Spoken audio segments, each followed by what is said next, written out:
Welcome to episode 65 of the Geek Gossip Podcast. This is Vaughn. Joey.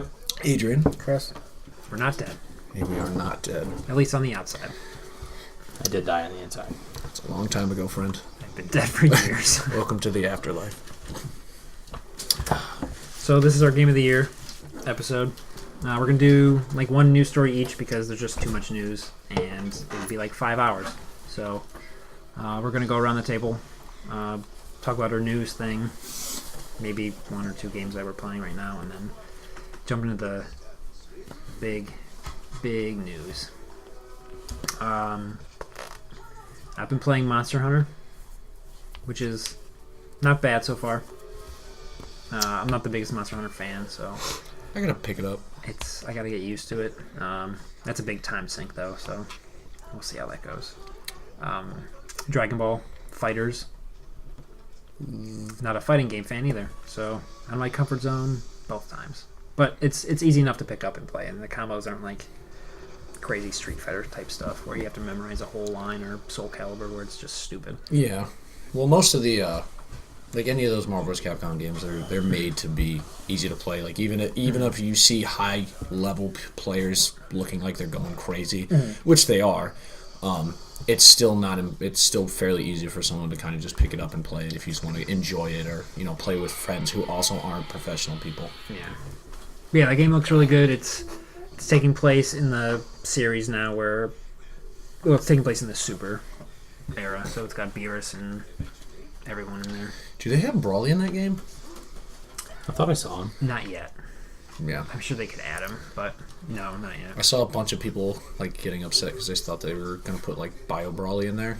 Or that was the shittiest Dragon Ball Z movie. That's everybody said the same thing. They're like, dude, if you don't put legit Brawly in there, I'm pissed. So. People data mined it and found traces of Cooler, and which, can we just get over Cooler's not a cool character to have? If you put Frieza in there, it's pretty much Cooler. There's so many other characters if anything, put Metal Cooler. Don't put any more than one of Frieza's alien type in there. It's the same. Well, you could put. There were so many one-off characters from the movies that just really weren't good characters. And then they have I was watching a thing where they were they had Goku Blue, Goku Black. Yeah. They're thinking about putting Bardock in there, so you'd have Goku 4 times, and then there's another. I forget what his actual name is, but it's from the Tree of Might movie, and he looks just like Turles from the Tree of Might. Also looks like Goku. So there's a potential chance to have 5 Gokus in the game. Yeah, and that would be hysterical. It'd be different if they made those skins for the one character, but they're all separate characters on the character. Yes, so. yeah, and that. I can see maybe a Super Saiyan version of Goku and then Super Saiyan Blue. Yeah, okay. as a skin. Okay. True Instinct. I think it's weird that they didn't do they did do, but they didn't do how they did in a Budokai, where it's you have to use that as a move to power up to that level, and it increases your speed and stuff. Right. They made it as a skin. I was that's kind of. I guess it gives them more space for actual things in the game, moves and attacks, but at the same time, I don't know. I feel like that would make it more canon to the series, that you'd actually have to manage those powers and those abilities mid-fight, but yeah. So okay, that's kind of what I've been playing, waiting for the big releases to start hitting this year. My news is God of War finally has a release date. Ooh. April 420 blazes. Did we all watch that trailer they released with that announcement? I actually did not. That trailer is something special. I'm gonna go into a blind. Really? I've seen the reveal trailer. I don't need to see anything else. I was there when you saw the reveal trailer. No sexual content in the game. It is rated M. What? No sexual content. Which, not that I'm upset about that, but that's just a God of War thing. There's at least one weird. Did they classify because I know 3 was really the only one where you saw it. No, there's no sexual content in the rating. So there's gonna be no breasts or anything. Doesn't say it. So that's subject to change. It's gonna. I'm sorry, not that Because she's the only guy. The rating's out. The rating description is out. And they're not going to change it at all? No sexual content. Wow, that's weird. No partial nudity, no sexual themes, nothing. Wow. Really? Wait, there's no boobs in this game at all? I'm canceling my Stone Nation edition of the game. Somebody legitimately put no tits, no gets. They at least usually put some form of harpy in each of every one of those, and they always have Brees. So I don't know. Are you getting the big edition? It looked really good. $120 at Best Buy. Does it come with one of those hatchets, or like his axe or whatever? The trailer's really cool because it shows you like his character actually growing. It's not the typical Kratos. Like the typical Kratos is there, but he's a giant dick. I don't want to spoil the Dungeons trailer. Inferno? I don't know, I'm excited for the game. I think it's going to be great. So crazy excited for the game. I would advise watching that trailer just to see like where his character is going. Yeah. It's definitely where he needs to go. He just needed to develop as a character. Because, you can kind of try to keep pumping out games, but on the fourth game, if something didn't change, it would kind of be... It's going to get shit on just for being different anyway, but at least they're trying something new with this one. Yeah. So... You don't change something, people bitch. You change something, people bitch. It's the world we live in. Might as well risk. It's almost Go. like Risk Star it. Wars. Yeah. Oh. I have been playing Friday the 13th, Persona 5, Enter the Gungeon, and The End is Nigh. Those are my 4. Friday the 13th is going to take home Best Multiplayer Game of the Year of this millennia. Yeah, for Take real that, though. Fortnite. For real though, that game has gotten a lot better since launch. Which doesn't really happen very often nowadays. They actually improved the in-game cutscenes too, so they don't look as shitty. They're very fluid. I was trying to think of a word that wasn't shitty, too harsh, but but it was shitty. They're very fluid. They added people when people get stabbed, blood actually comes out in the cutscenes now, whereas before they just got stabbed or blood was just there. So it's not very pretty looking blood. It flies out and then is just gone. But they're trying, they're improving. I'm genuinely surprised at how that game will get my heart pumping. You're getting fucking chased. It is scary. The latest update actually was meant to punish people for being assholes. Because if you're by yourself and Jason finds you, there's a good chance you're not going to get away. Right. If you're with 2 other people and all 3 of you have a baseball bat, Jason's not going to touch you at all. And you can buy emotes, and there's dancing emotes, so people will knock Jason down and then stand over top of him and dance. And the developers were we were tired of watching that, so we cut the weapon spawns by 50%, cut the health pickups by 75%, cut the pocket knives by 50%. You guys fucking suck. Good luck. Fuck around. Yeah, they literally cut enough for you, weapon bro. spawns. Is in this half. is this a temporary thing just so No. people cool down, or is It's this just- No, is they're it fucked up? the health spray. The health spray. I think that they're gonna bring it back. I have a feeling they'll bring back the health spray because I played 4 matches yesterday and found 1 health spray, whereas before I could have 3 on me and be totally fine. But they took those out because they said they were the most underutilized item in the game because people would find them and then throw them away. And they were yeah, so we took all of them. They're very expensive for those counselors. It's 1986. And yeah, Jason spawns with more throwing knives. So, because when you spawn, there's 2 in front of you, and you pick them up. Well, you only have 2, and then you have to find more. Now you spawn with 2, and there's 2 in front of you, and they're more readily available around the map. So it's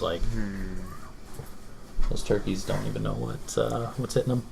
This is our world. We're just letting you stay in it. Pretty much. Yeah, that's wow. Yeah, super good for hilarious. them. Super Yeah. hilarious. I mean, it's meant to be a horror game, so I agree with them. More devs should do that. yes, Teabagging bullshit, stupid. exactly. And then Ruin it for everybody. oh, and their thing, so, they added. It's called Virtual Cabin. It's this secret puzzle game in the game that introduced Uber Jason, which is from Jason X or Jason 10, for using iPhone slang. And it was like the best. As he looks at my phone. Oh, did you get the 10? Oh, I thought that's what you were looking at. No. Like that. Okay. Did you get the 10? Yes. Fucking sheep, dude. Damn. Oh my god. You all have iPhones, so who's the sheep? Yeah, you're not wrong. Yeah, but the virtual cabin introduced. No, it's They're adding like a Pixel. new map, and they're adding. I thought you had a picture. It looks like it from the Hipster over front. here. Pixel. He doesn't even take pictures. Even of 4 other people. It's true. We They have made a Pixel too. so So, quick sidebar. Quick sidebar. We had 5 Google Pixel 2s in my store. Sold all of them on Black Friday and returned all 5 of them 2 days later. No way, really? Sold them say to why? 5 different people. 2 of them had issues with the phone uploading things. One of them had an issue where the phone would not hang up calls. So one person called them. you either die or talk forever. One person called them, and it wouldn't disconnect on their phone, but it was disconnected on the other phone. So it just was like counting. They came in, and it was like legit. The call said it had been going for like 12 and a half hours. Jesus Christ. She was like, I just need a phone. I feel so bad for this lady. I still want the second one. Like, Good for you. I mean, our Verizon rep has a Google Pixel 2, and she's like, this is the best phone I've ever had. Those 5 people were not happy with them at all, though. there's just bad runs of them.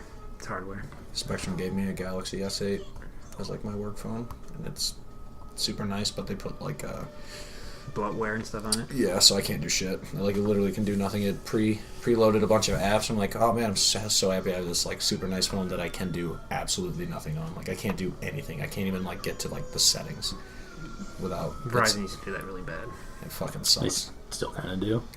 They download like, I think they let you delete them now. you though. can delete most of them. In the past, it was like, hope you like half your app drawer filled with this stupid bloatware. Yeah, no, ours auto-populates, and then we can't add anything else. We just get the apps they give us, which some of them are cool. Like, I can just, like, check people's internet and all that, like, off my phone, because I have so much power. Some emojis. Just do whatever I want, but at the same time, it's like, I will get super fired. Oh, yeah. My news is, Fake. yeah, fake news. People are super disappointed with some of the stuff that's going on in Doomsday Clock, which is like running alongside Batman Metals. This is still with the Watchmen. I thought he actually meant like the real Doomsday Clock. Yeah. No. What the fuck For did some, this it's like- podcast turn into? No. I mean, Randy Savage fought them off. So So there's a lot of people who are like disappointed with both Batman Metals and Doomsday Clock, we need to talk about that. which just shows DC and Marvel aren't like top anymore in comics. I mean, Marvel definitely movies. Yeah. DC, I'd say DC still has it with TV shows, really. But DC and Marvel are not the comic book monopoly that they used to be. Is there anyone that's above them now, or is it just they're not? The Like, quality isn't good. the quality is shit.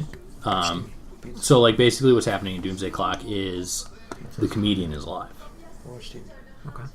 They go out of their way to say that Dr. Manhattan can't alter time.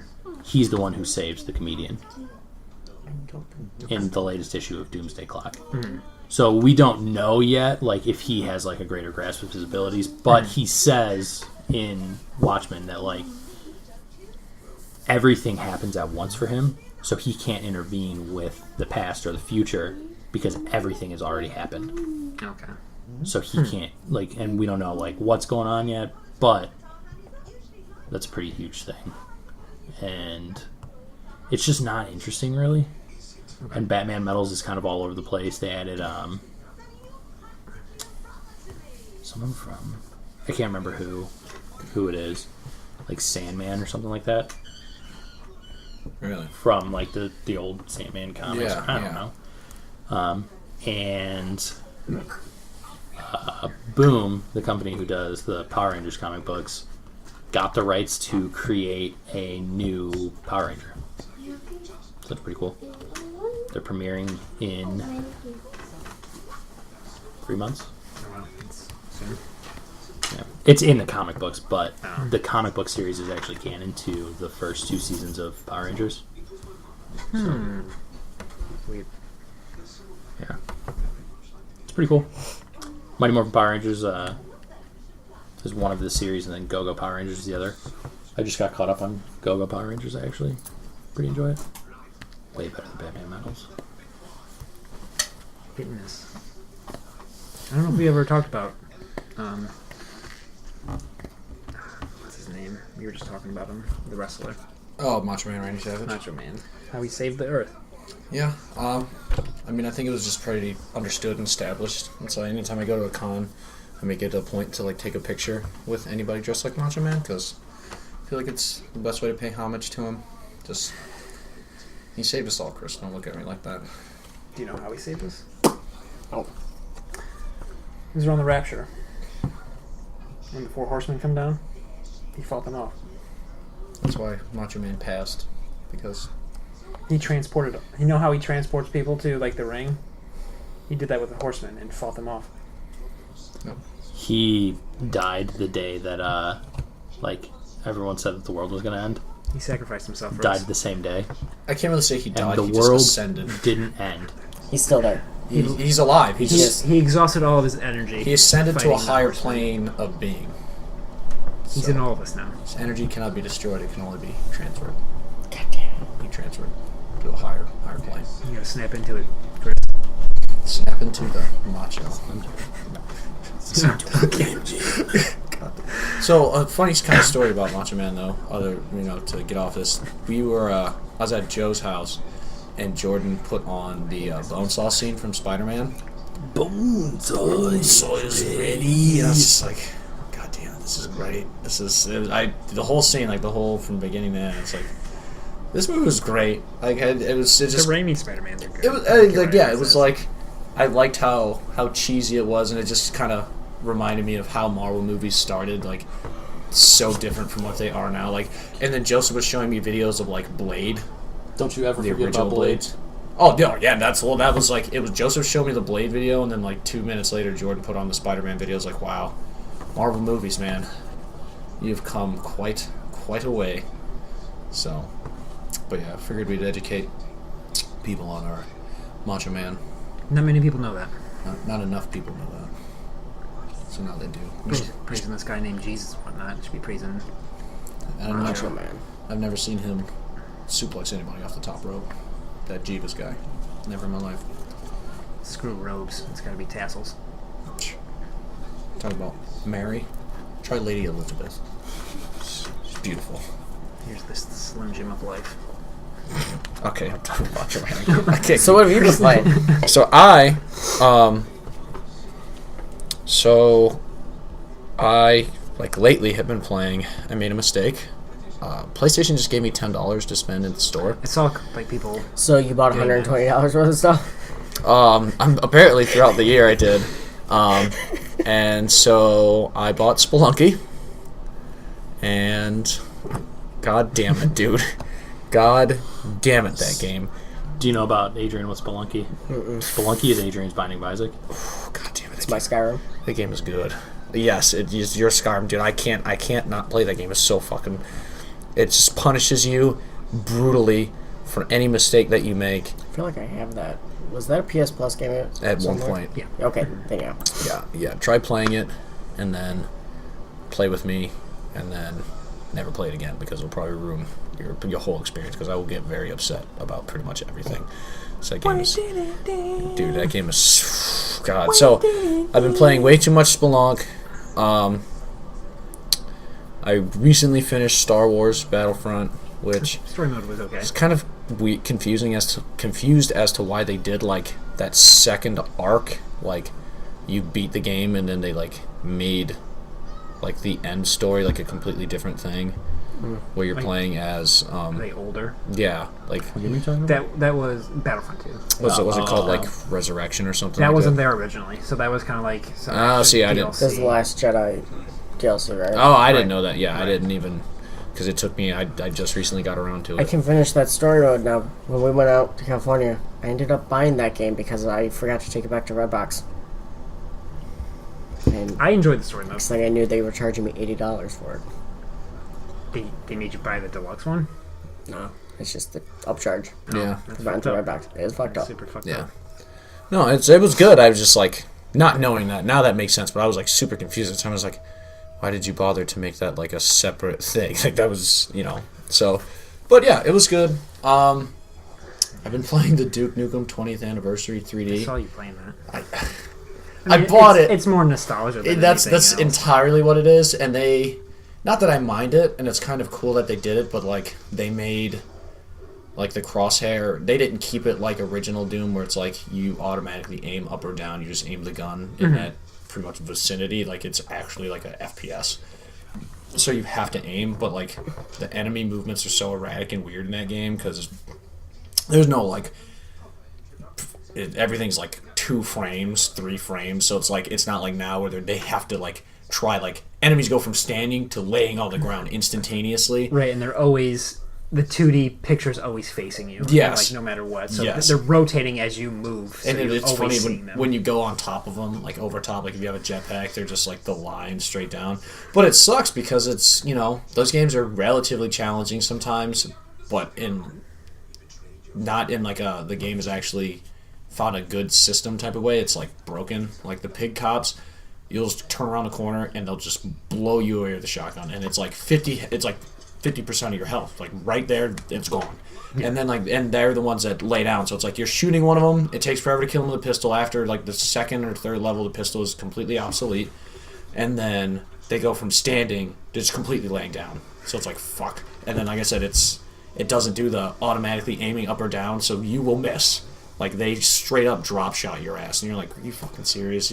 But they do have a mechanic. They know it's kind of broken, so like if you die, they give you the option of rewinding from wherever you want. So like if I die, I can literally choose to rewind all the way back from 5 seconds ago, or I can just start the level over if I felt like it. Yeah. So, but and at first I was like, man, that's a cop out for people that suck, and then I was like, no, this is necessary. Like this game needs this, or it will be damn near unplayable. Like the same, and it's obviously not as old, but like I went in and bought like the Sega Genesis thing, and somebody was like, oh yeah, somebody bought the Atari thing. I was like, yeah, I thought about that, but then I remembered like Rare Replay. I don't hate myself that much. Yeah, games that are that old or that have mechanics that are just kind of busted like that, if there's no rewind function, I don't want to fucking do it. Like I'm not gonna buy that old Atari, so I cannot have rewind functions because those games need them. Because those games don't have instructions, and those games are stupid. They just don't make any sense. I appreciate everything they did for getting gaming started, but Jesus Christ. damn. How about a Raspberry Pi? Are you gonna do something with it? Why fuck raspberry? Eat it. Oh.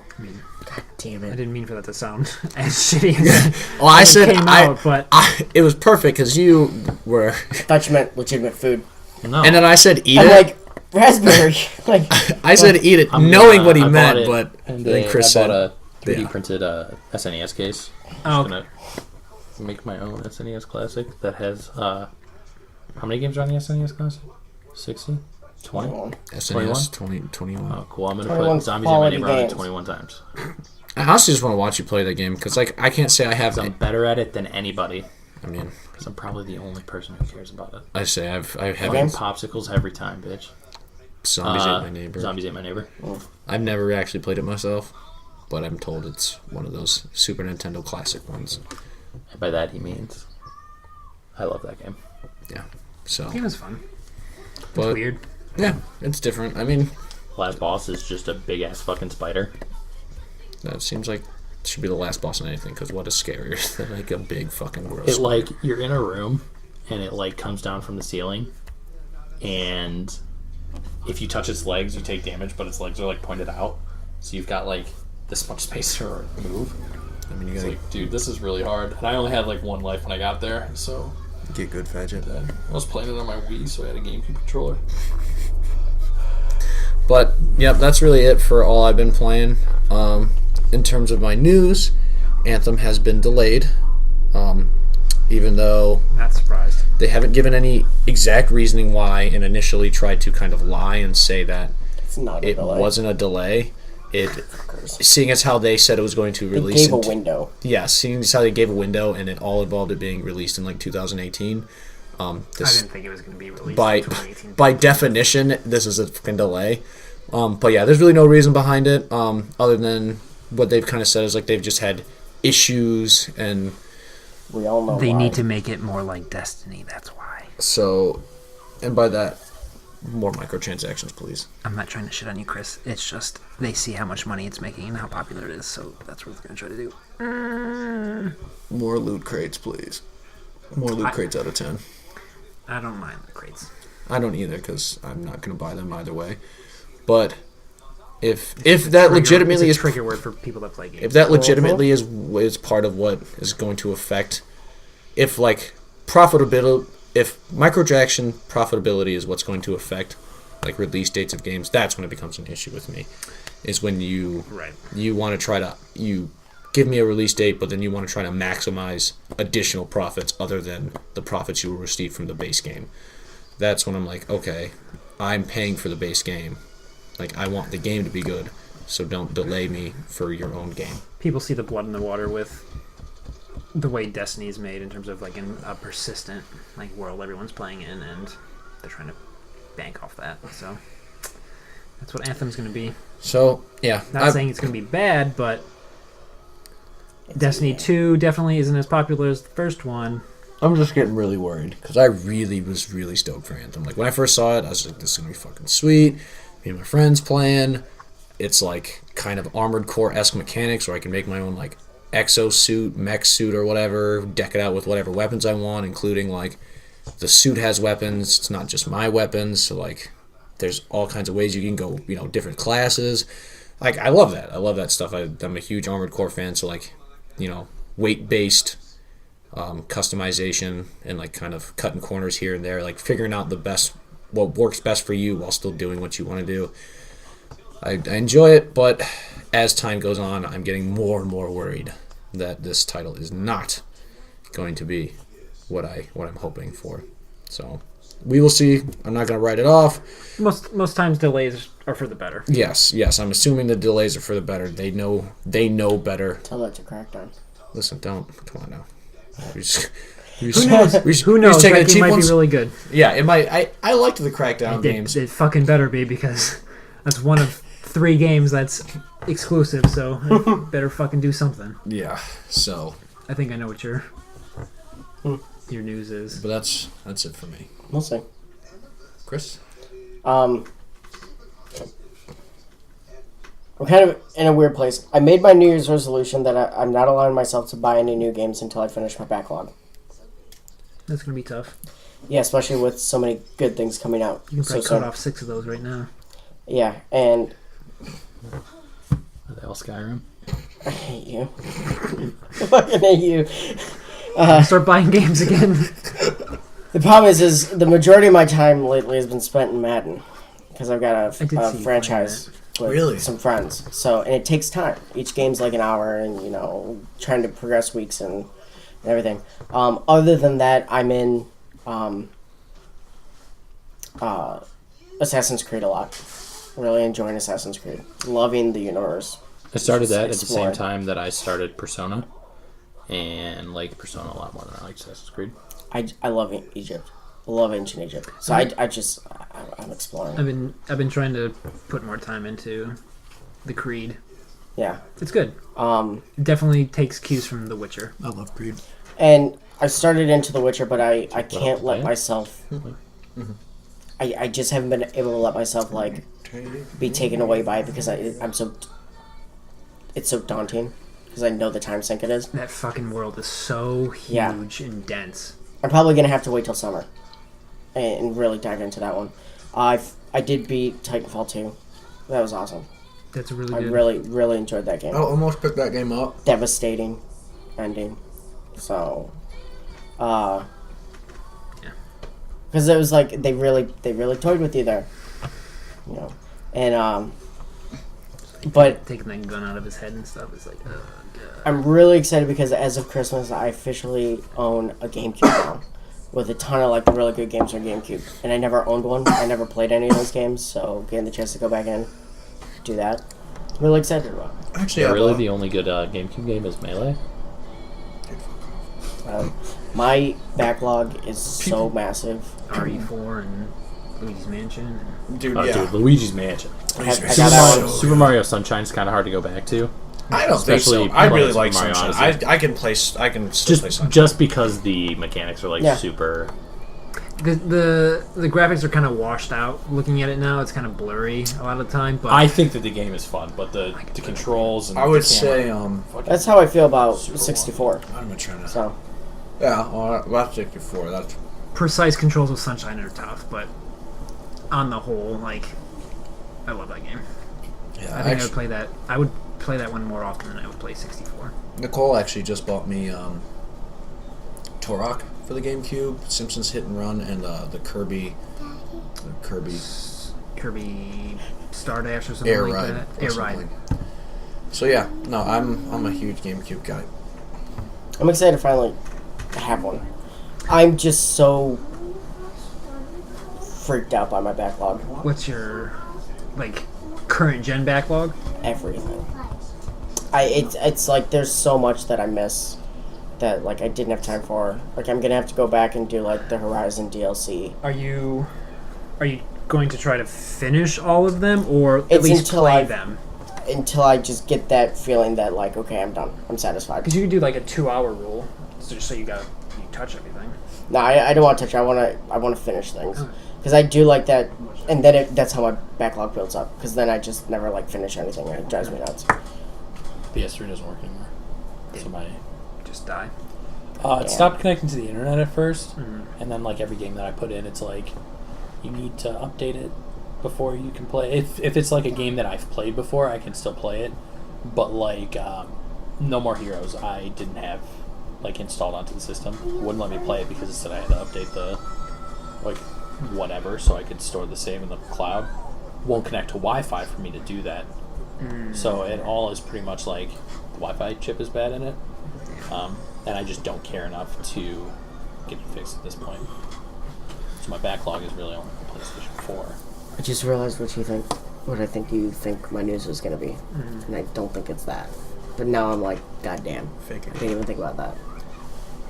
Fake news. I like mine better. But okay, my news. So Destiny 2 is fucked. This has been interesting. I haven't touched the game since the day after the DLC came out. Did you take a huge break from Destiny 1 and then go back to it though? Yeah, but not like this. Like every time, like this is Bungie fucking up twice. Every time, like the DLC would come out, I'd probably play for a solid 2 months straight, like obsessive over the game, and then I would take my break. I played for 3 hours and then put it down and haven't touched it since. And then I took a huge break before it came out. There's no reason to play it. It wasn't. The DLC was terrible. Really? And watching it happen, because like I follow all the news and I follow like the subreddit, and I'm watching Bungie try to course correct, and every time they course correct, it's in the wrong direction and they're fucking up even more. And I've never seen a company so clueless in terms of changing things in the back end. They're also doubling down on like putting out their license a lot, because they came out with the Destiny Pops, and within like 2 months they had like leaked a second wave and a third wave that they're coming out with. It's super weird that they're like doing that now.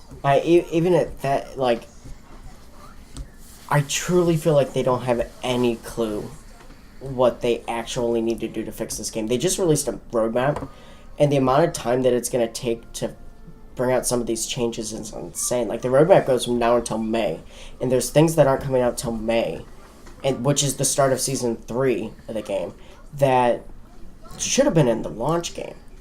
When did Bungie lose their way? All this stuff sounds very familiar to you. Apparently, what people are saying from the inside is that Bungie got completely overwhelmed by the game, and they couldn't release the amount of content that people were asking for as often as people were asking for. So that's where this whole Eververse thing came in. They're like, well, if we like do this Eververse thing, that'll like slow things down. But it worked in the complete opposite. It's like, well, what about these other 3 studios that you supposedly brought on board to help you create content for this game? Dude, I don't know. I just, maybe it's like I just still have that like stupid starry-eyed, old Bungie nostalgia that they gave me for like all the Halo titles. But it's, I don't know, I just feel like Bungie has become something completely different than what they were. Yeah. And it's as a studio, it's like nothing about what they're doing excites me. And it's not because I'm not a Destiny fan, because Destiny, upon initial release, I was all about it, like original Destiny. I was like, this is a good shooter, it's solid, I look forward to seeing content in the future from this game. But then, and I even went so far as to get Destiny 2. I got Destiny 2, even though I didn't even really care. Like, I didn't even buy all the DLC packs for Destiny 1. I was like, you know what? Give it another shot. I'm going to give it a try. If I like it, I like it. If I don't, I don't.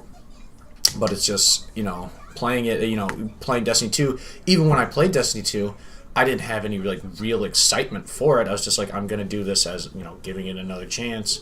And then now it's like, I don't care at all. Like, even if Bungie were to announce yet another title, I'd be like, I don't really give a shit about what you do anymore. Because you're not doing any... It doesn't seem like you actually care that I care.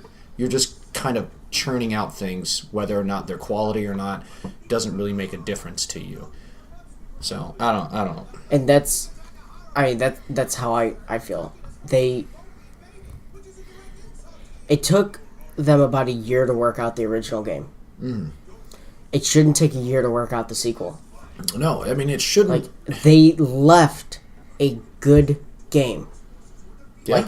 Destiny 1 ended up being a pretty good game by the end of the run. Yes. And you basically went back to exactly what you had. Yeah, you just... Originally with the first game. How do you fuck that up? I don't get it. And it's not like they're complete novices at making games. Being right. I didn't doubt that your prophecy, but I just you didn't want it to come true. I didn't want it to come true. I didn't doubt it was gonna, but I really didn't want it to. I had hope. I definitely had hope for it. I mean, like I said, I bought the fucking second game because I was like, I'm going to give you the benefit of the doubt. And Mark was hyping it up too, so yeah. I mean, Mark was hyping it up, but that's because he just likes competitive multiplayer, which is whatever. Which I do like competitive multiplayer. I'm not gonna lie, since I haven't had nearly as much time to play games, I've obviously been much more geared towards the solo experience of it, which I was fully prepared for whatever Destiny was going to provide in terms of solo gameplay, because we know they didn't give a shit about. That's not what their primary goal is to give you. And I ended up actually being surprised on that end. I ended up liking Gaul as a villain. I ended up being somewhat invested into the story. There were some areas of it where I was like, I don't know. There's no reason to go back. But there's no reason for me to want to play that game after I finish the story. I played the multiplayer. I was actually pretty good at the multiplayer, but I was just like, I don't give a shit about this game. I was holding my own, which I'm surprised with, because I usually not like that with first-person shooters. When we played, I was just like, oh, all right, I understand how to play this game. Boots to asses, and that was the first time I'd ever played that game. I hadn't even played the campaign. I had the starter assault rifle, and it was just still smacking butt. So oh shit! What was I just gonna say? Just stuff like Bungie did stuff in the background with the XP gain. Mm-hmm. That tell people the transparency sucks very bad. So they would. I gotta try to remember the specifics. They wouldn't give you as much XP the longer you played. Right. It was like a soft cap. Yeah. They kept bringing it down. And they didn't tell anyone, but people found it out, and then they came out and were like, yeah, we did that, we're going to change it. And then when they changed it so however long you played, you got the same amount of XP. But they doubled the amount of XP you needed to get a bright engram and didn't tell people they were doing that. And then people found out that, and then they're like, what the fuck? And they're like, oh, yeah, we should have communicated that before. It's like, 90% of their problems is communication. Would you have, if no one found this out, would you have said anything to begin with? No. But people are going to figure this out. Yeah, people have, it's way past the point where you can hide things. Since we're able to access the actual code of your game, they give out the API. You cannot hide anymore. Like, they give it out. That, and they put it on PC. Like, if you thought for a second people on the PC weren't going to dig through that code, you're dumb. Yeah, you're an absolute fucking fool. Like, you lost your mind. It doesn't happen very often on consoles, so you usually don't hear about this stuff until, like, way after release. Yeah. Seconds on PC. someone's already doing it. Even before the game released, someone gets a copy and somebody was picking through that shit. Data mines that shit like crazy. The game director, though, for Destiny 2, Luke Smith, for Bungie, killed himself. Did you see... Well, did you... somebody went back and... Before he worked at Bungie, he was a reporter. And did an article, scathing review of Halo 2. Did you see that? Somebody went back and found his review of Halo 2. The snippet from the article says, polarizes fans, you ask? How so? Simply put, Halo Combat Evolved was a better designed, balanced, and tuned multiplayer experience than its sequel. The mass appeal of Halo 2 meant the game had to be designed with a little more flexibility for the consumer's experience. After all, Bungie knew that a vast array of people would be buying the game, and it recognized the need to satisfy the full spectrum of their interest. That flexibility still offered solid gameplay, but also resulted in some serious changes to the fundamental design of Halo's multiplayer experience. For a legion of Halo Combat Evolved fans that expected Halo 2 to be the second coming, Halo 2 was not. No one can argue that Bungie doesn't make a good game engine, but some design choices in Halo 2 left much to be desired. It'll be interesting to see how things change in the next title. Replace Halo 2 with Destiny 2. Yeah. It's the exact same thing. And granted, it's a different game. How the grade has fallen. But... It just doesn't. It's upsetting to me just to watch them. And Halo 2, honestly, was probably... I mean, I'll guarantee it's my least favorite of all the Halo games. I'll say that flat out. I don't care what anybody says. But I don't... But a sequel should never be worse than the first game. Like this. A sequel in a game like this should never be worse. So Bungie, I mean, it's... I mean, to even prove your point even further, it's the same exact thing that they did before. Halo was all the Halo games all the way up to Halo 3 were supposed to be in the first Halo game. Destiny, the shit in Destiny 2 was supposed to be in the original game. So why the reason they're fucking themselves is because they're making what should be a complete game, a complete title, but trying to split it up for the sake of money. And the difference between Halo and Destiny being they were forced to do it with Halo because I forget who it was, but they wanted to make more. I think it might have been Microsoft was trying to make them split it to make more money.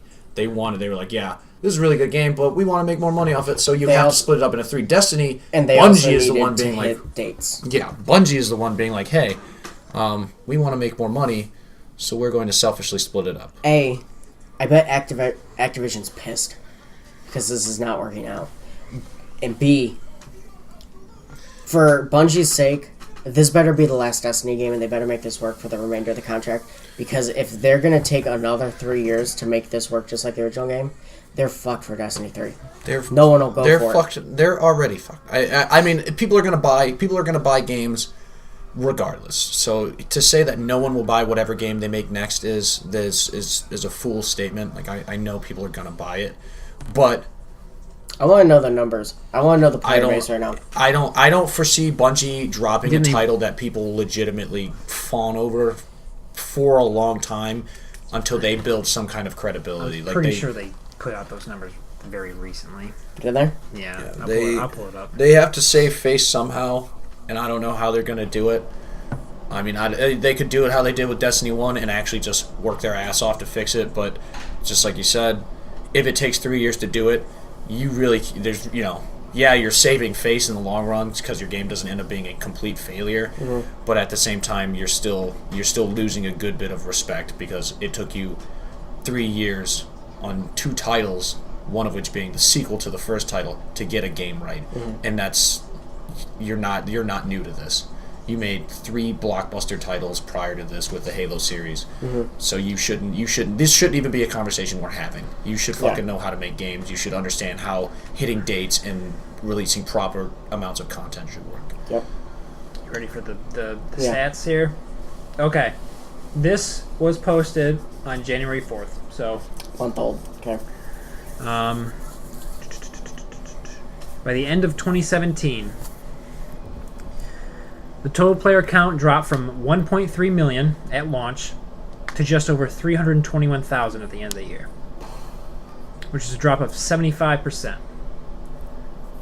PS4 player count went from 750,000 to 150,000.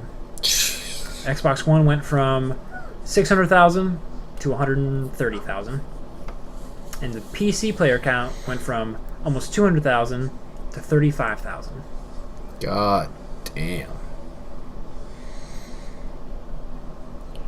Wow. This doesn't take into account people returning for the Curse of Osiris DLC. It's not official. It's based off Bungie's API, which once that article posted, they cut that API off, so they couldn't generate that again. So, but the internet never forgets, so yeah, they gathered it. It's painful. The only good thing that's happened for Destiny fans has been the fact that the unreleased musical soundtrack was leaked. Oh yeah, from Marty O'Donnell, which at Bungie's expense, Bungie and Activision's expense. But it's finally out, and so I'm happy about that. Well, Chris, but that's like, not that that's not a legitimate thing to be excited and happy about. You being a music guy, that's much more exciting for you than it is. They were pretty stoked about that. Well, I mean, their music is good. It's also vindicating a person who was wronged by a company, which is going to get people excited even if they're not normally excited about that sort of thing. Yes, but the game's fucked. Talking about Bungie is upsetting for me. It really is. No more Destiny talk. It's depressing. That used to be like, and not I the used to usual hold Bungie way. in such high regards. Not in the usual way. I held them in such fucking high regards, and now it's just like, I don't care about anything you do. Well, if there was ever a way for me to kick my habit, I found it. Jeez. Okay. Game of the Year stuff. I did 10 because I thought we were doing 10, but we're going to do 5. This was super tough. I played a lot of stuff. I didn't realize everything that came out this year. I mean, I got nothing to say. Just fucking blowing through games left and right. So I played like close to 200 games this year. That's fucking insane. That's amazing. I wish you were my dad. Insane. I wish I knew who my dad was. Man, it's amazing. It's impressive. Jeez. Well, we're going to start with... A fourth of my time alive last year was playing games. Jeez. That's all I could think of. I was like, 200 games. It was 365 days. 3 straight months I played games. God damn. That's insane. That's kind of I life should be dead. That's the kind of life I want to live. I'm just going to rattle off the 5 that didn't make it. Prey was on there. What was it? Was number 10. Snake Pass. I really like that game. I'm actually like super surprised that was even a consideration. Right. Yeah, that's what I thought as well. But that's a really good puzzle game. I just got that with Humble Monthly today. That game is. So that was one of the games that came this month. Something about that game that really sucked me in. Number 8, Mario Odyssey. Didn't make your top 5. Did not make my top 5. Okay. Spoilers: Zelda isn't on my top 10 at all. Fuck everybody. Yeah, no, it's not on mine either. Nothing personal. Nothing personal. But fuck all of you. everybody. Nothing personal. Odyssey was really good. The copy mechanic is refreshing. What else? I wonder where they go from here on out with Mario. Now that they've done that Cappy stuff. Now that she cock-blocked him and became a strong, independent woman, it's over. He has no reason to live. I don't think she cockblocked him so much as was just kind of a bitch and stranded him and Bowser on the moon, or tried to. It's official. They have never been a thing. What if she's a lesbian? She is into Tiara. Is that her name? Daisy? No, the Rosalina? Oh. The crown. Oh, the crown? I mean, she lives with a bunch of mushroom people, and that is... Next game is just going to be Super Mario Me like Too. The old... They're asexual, so I don't know. That's also just a hat. Don't change my reality right now. I don't have time for this. I don't know where they go from here. I have picture evidence. But they always do something new with Mario, so there's that. I have faith in Mario. Resident Evil 7. That was a fantastic, I guess, kick to their butt for that series, and it paid off. I didn't get around to that one. And number 6 is Neo. Number 6, Neo. It was a nice From Software and Ninja Gaiden mashup that actually worked out. The map system is really cool and interesting. I like having the open worldness that the Souls and the Bloodborne series has, where it kind of makes you navigate and know where everything is in that world. But they were able to pull that off and give you like a level select type of thing. So I really like that. So those are my above my 5. Do we want to just go down each of our lists and then? Yeah, we can do that. That's easier. Okay. Like if you name something that's on my top 5, I'll just say it's on there. And you can cut that time out. Take it. I will say Zelda was on mine, and Mario was not. Okay. Mario was not. Cuck. Jesus. Wow. That was just me and Vaughn said all the same words. Sides. Yeah, you know, like same. Yeah. Wow. I really enjoyed Mario. I did not enjoy. If I wouldn't have done the post game stuff, it probably would have made it. But post game ruined that game for me, in my opinion. Odyssey. I think the most post. I was in like the Mushroom Kingdom. Like, Did you do anything after that? I think I started the grind at when you get to the. I don't remember the plan. Because there's like Dark of the Moon, Darker. and then Darker. I think I started Dark, where you face the rabbits in succession. Yeah. I started that, and then I never got back to it. So Dark of the Moon is all right. Mm-hmm. Darker, super aggravating. It's like it's like a whole different level of Mario, and like I thought I was good at doing the jumps and stuff in that game, and you have to do stuff so pinpoint accurately that it doesn't even matter. Are they making you do like the not only the long jump but combining it with the hat leap and stuff? Yeah, which I could do. Yeah, but like Doesn't sound like it. like if you mess up at all, the floor's lava, so you just die. No. And then you have to start over, and it's like 14 like tests back to back. So you have to start over from the very beginning and get through all of them. And like the first couple is like take over these Goombas and then jump on each other Goombas so you can like hit this thing that's in the air.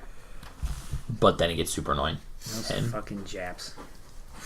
And because of that, My God. We're back with a vengeance. I mean, I just cut their name off short. Yeah, it's just an It's a big deal, abbreviation. man. That's what all the Racist. cool kids do. but yeah, because of that, I would say. That's fair.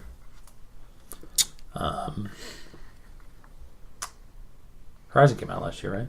Horizon, yeah. Yeah. Horizon. I would say Horizon. Horizon's on mine as well. I have it as my top. That's my game. I'm not doing these in any particular order. Alright. I'm just. I mean, obviously Skyrim VR is my game of the year. I'm But done. Yeah. Berserk would have made it in. Berserk would have made it in, but the rape horse didn't rape anybody in Having a game. stroke. So Okay, it passed. Fuck, that hurt. Oh my god. What was your last one? I said Berserk would have Berserk, made but it the in, rape but horse the wasn't rape there. horse didn't rape anybody. He was in the game, but he's like, tasting- I'm gonna get you. I was And then tasting. they just cut away. I was tasting colors there for a second. I couldn't understand anything. Friday the 13th, I have to stand by that game. I'm obligated to do so. Wolfenstein 2. And didn't play that one. Game was Play good. that one still. I'll say Death of the Outsider. Okay, that was good. That was a good DLC. Some good Dolk right there. If I had to put one at my top, it would be Wolfenstein. Really? I really need to play that game. I'm happy to hear that. Wolfenstein, Zelda, Friday the 13th, Horizon. Is that only 4? Did I say a 5th one? I don't know. I can't count, so I don't know what you want from me. Wolfenstein, Horizon, Counting is hard, Chris. Don't look at me like Dishonored, Friday 13th. And Zelda, okay. at least you're honest. that. Yeah, I mean, it's tough to So those do. are my 5. Plus, I don't want to look like a nerd, so I don't do it often. All right. So, with mine, and in no particular order. I'll say this. I think Horizon Zero Dawn is my game of the year for sure. I think that game deserves to be game of the year. They just did that character so well. Yeah, everything about that game was They done. didn't make her a weak female They either, didn't. like a lot of people like to I do. still can't wrap my head around that it's Ashley Birch. Yeah, they. My only complaint is there's Super like 2 attractive. points in that game where like you jump from one thing to another and it slows down, but it like doesn't happen consistently. Yeah, Do you remember me complaining about that? What happens consistently? I don't remember you complaining about that, not but exciting. I can see why that's a complaint because it serves no purpose whatsoever other than being like, I'm so cool. Not really. You like it's just jump from one point a regular to another. jump that you would make It's any just other the point. last jump in a series of jumps you've done already. Yeah, Okay. and some of them being more difficult than those jumps. Maybe if they pulled a Tomb Raider where you could possibly you have to push a button or she falls Like a through QTE. death, but it was just no. You're guaranteed to grab it. It's just slowing things down. Yeah. I think everything about that game, from the story to the visuals, obviously, to I loved every time she shit on people when they're like, oh yeah, the second they fucking hate her for the longest time, and then question her on anything, she's just like, I'm fucking better than you, though. When she shits on the sun oh god or yeah, whatever. Oh yeah, the dude. That was the best. so you treat me like I have leprosy, and then all of a sudden I'm the greatest thing ever. Like, get the fuck out of here. Yeah, I didn't do this for you. Bye. God, you're trash. Like, damn. Go find the real answers. Yeah. So yeah, Horizon would be my numero uno. I did get a chance to play a little bit of Odyssey, so Mario Odyssey's on there. I thoroughly enjoy that game. Best part of the game is the corn. I haven't. What game? The corn that you have to run on in that cake world. Oh. I hated that world. The world is weird. I mean, it has the greatest transformation in that whole game. I'm gonna have to hop back into it. Transformation. You're the meat. You the meat You machine. become meat, and you fucking wiggle. That's all you do. Jesus Christ. I have to disagree. You can turn into a huge version of Mario's mustache You can also turn into a T-Rex, though, in so. the Peach's Castle. But wiggling meat is. Okay. Yeah, there's like a picture that you have to like pull together. Super hard.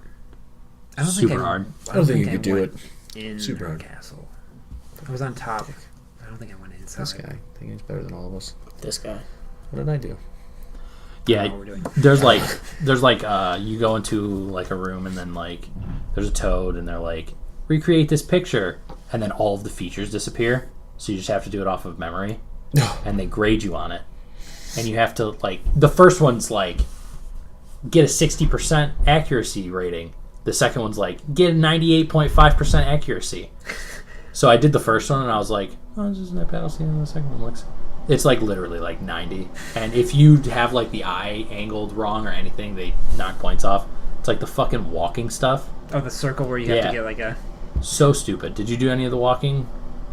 There, you have to do like extreme walking. I remember that from the You old walk games. in a circle, and there's like a circle trace on the ground, and it disappears, and you have to walk in a perfect circle You're trying to get match, a star. You're trying to match the circle that they create. And like the one is 90. I got 89 like 6 times in a row, and then like 7. I was like, dude, fuck this stupid game. I can't do this. I can't do it. Get better, man. It's Get good. Get better at walking. they put too many collectibles in that game.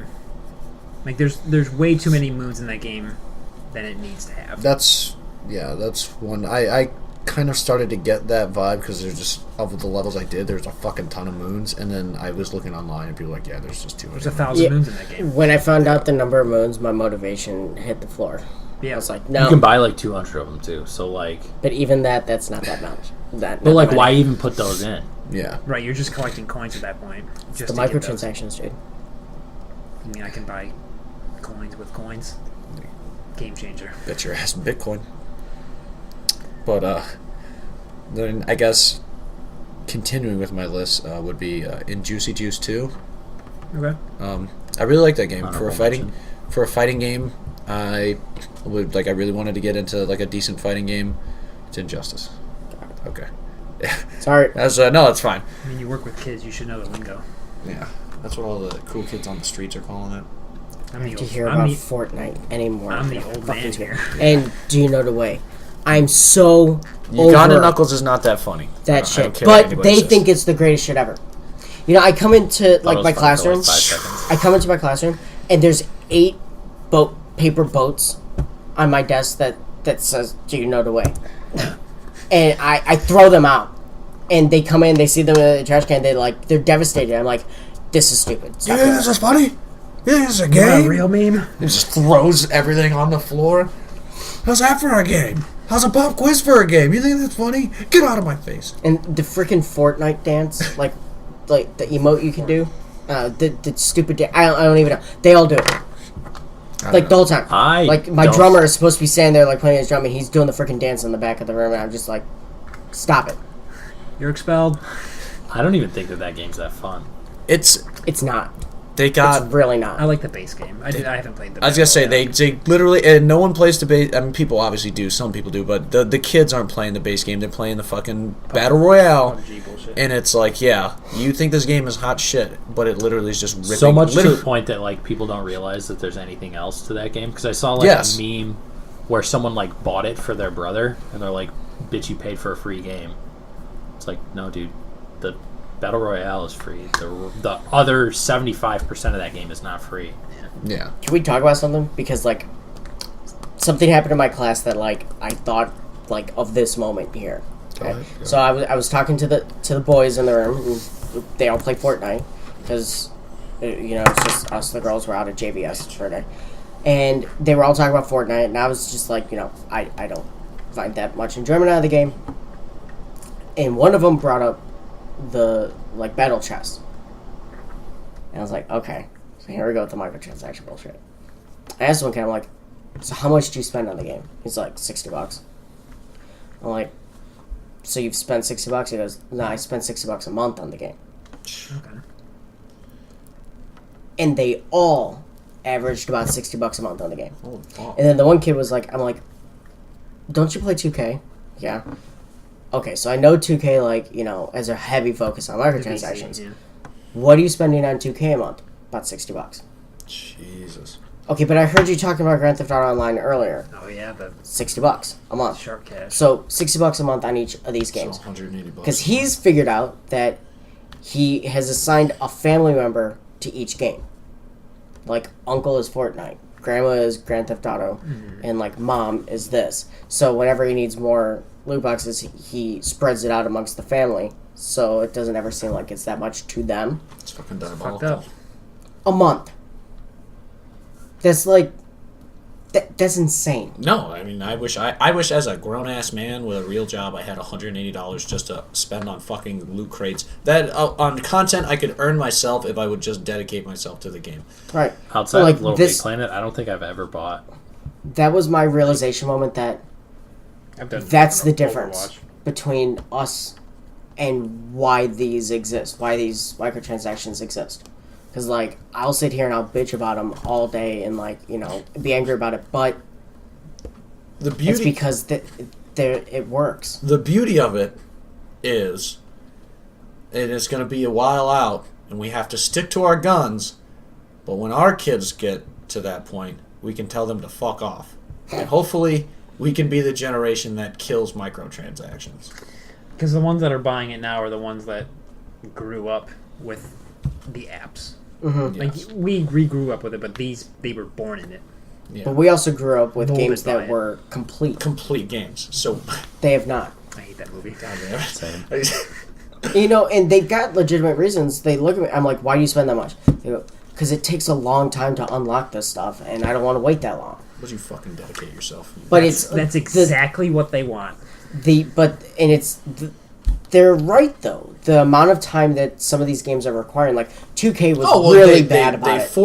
They're forcing them because now that they have them, you know, in that mindset, in that system, they know that like at this point, dedicating they increase the amount of time you would have to dedicate to do it. B, now that you're there in that mindset, like the idea of going back to fucking grinding for literal grinding, not just playing the game, but like grinding specifically for a currency or whatever. Like that idea is just so far out of their mindset because they're like, dude, I would rather spend $20 than 20 hours just grinding away. Yeah.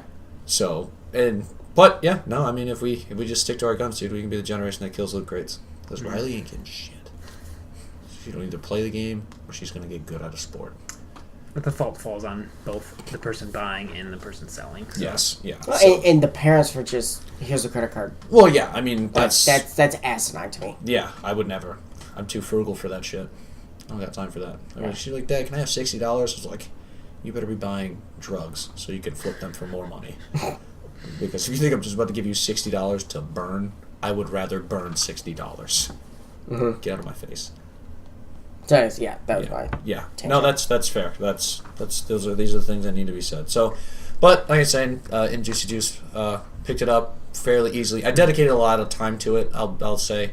So I guess I shouldn't say easily, but it was a game that I enjoyed playing. Dark Said. Yeah, I did. Dark Said. He is the man. Him and Black Datum, just grounding people for days. Just grab them by the face, like do your homework, shock them with lightning, throw them on the ground. But the game was fun. The story is good. The Injustice story is a good story. It's interesting.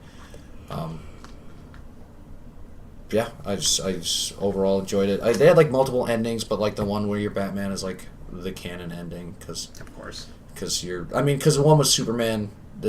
Spoilers. If you play the one with Superman, if you choose Superman, like he just kills Batman and just continues to be a dickhead. Does he kill him? I thought he Well, I think he throws him in the shadow. So fucking whatever. I thought he mind controlled him. Mirror world. No, I think that's only if you're a Brainiac. Like there's multiple endings. There's like three or four endings, and one of them you're Superman, and you just say fuck everybody that isn't Superman, and you just take over like everybody. Yeah. And then there's one where you're Superman and Brainiac takes you over, and so it's like you rule everything. And then there's the one with Batman where Batman's just like, I'm goddamn Batman, and he just beats the shit out of everybody and then arrests Superman yet again because you're like, oh man, Superman, you're not the biggest piece of shit I've ever met. I'm gonna try to let you out of these handcuffs for 5 seconds. And he's like, haha, I'm dirtbag Superman. Fucked up. Yeah, I'm gonna be a dick. I'm gonna help you out, and then pretty much become a classic comic villain where I just turn on you like, really? So yeah, it was good. I liked it. I played Cuphead. I really like Cuphead. It is challenging. Mm-hmm. And it's a cool art style. Cool art style, challenging. I'm a fan of tons of blackface. Not really. Not enough. But it's in the era that it should be. Not enough. Not enough blackface out of 10. So Out of 10. Out of 10. So I really liked it. I'm a sucker for those kind of games. Anything like a bullet hells, two-stick shooters, anything like that. I think those games are, obviously other than games like the Souls series and stuff like that, I feel like those games are kind of the pinnacle of hand-eye coordination skill. If you don't have just literal pure skill, you just need to look at the whole screen all at one time. And hand-eye coordination. Yeah, it's not any of that shit where you can just pay attention, stop paying attention for a second, you will die immediately. Your eyes have to be burning every time you finish a level. My contacts get dry, and I have to. Don't want to be that guy, but I beat that game in 2 seconds. I mean, I don't know. There's not a fucking Adderall in the world for me to. I watched you play Binding of Isaac.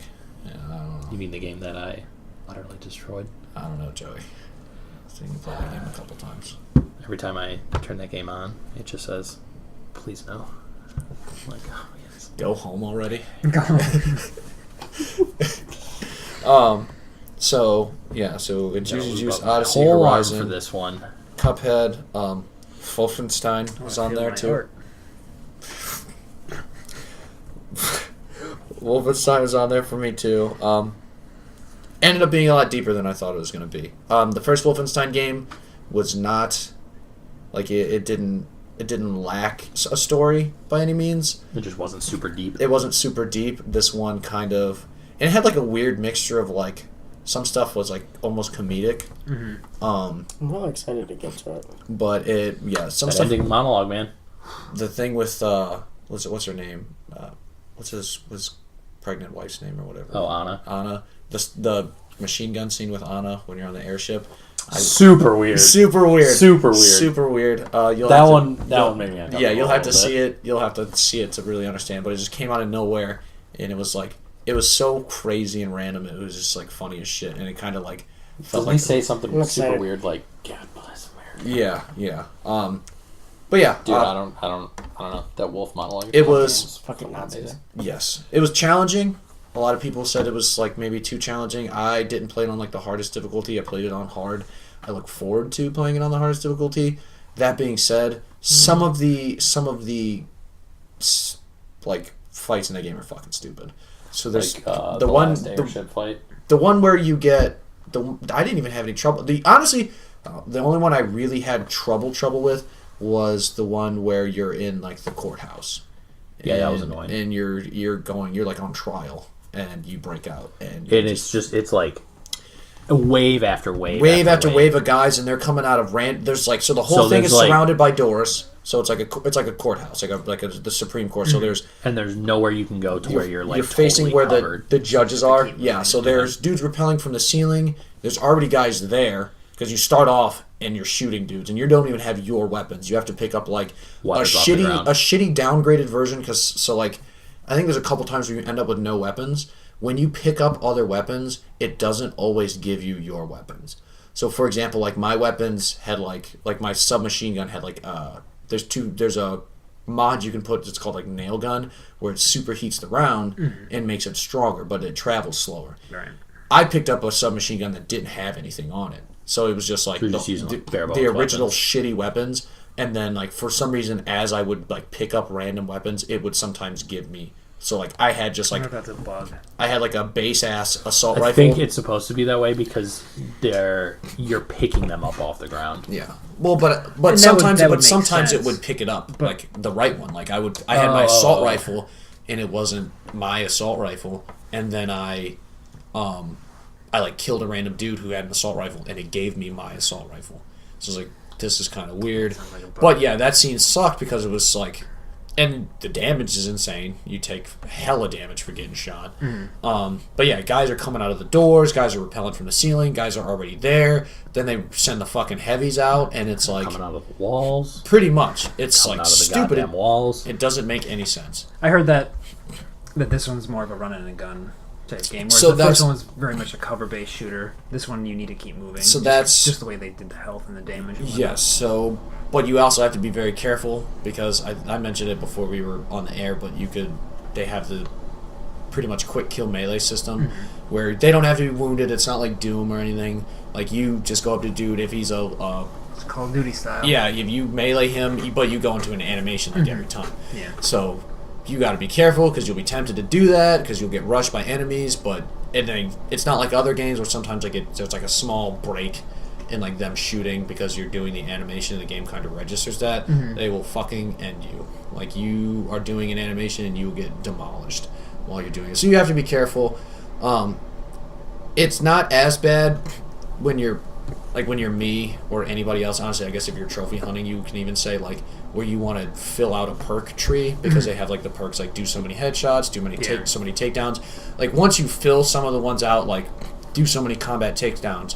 Or do so many headshots, like it becomes easier because as my requirements for how I need to kill somebody get lowered, I can just go batshit. Like I'm just like, all right, I don't have to worry about this. I'm just like, boom, you're dead, you're dead, you're dead.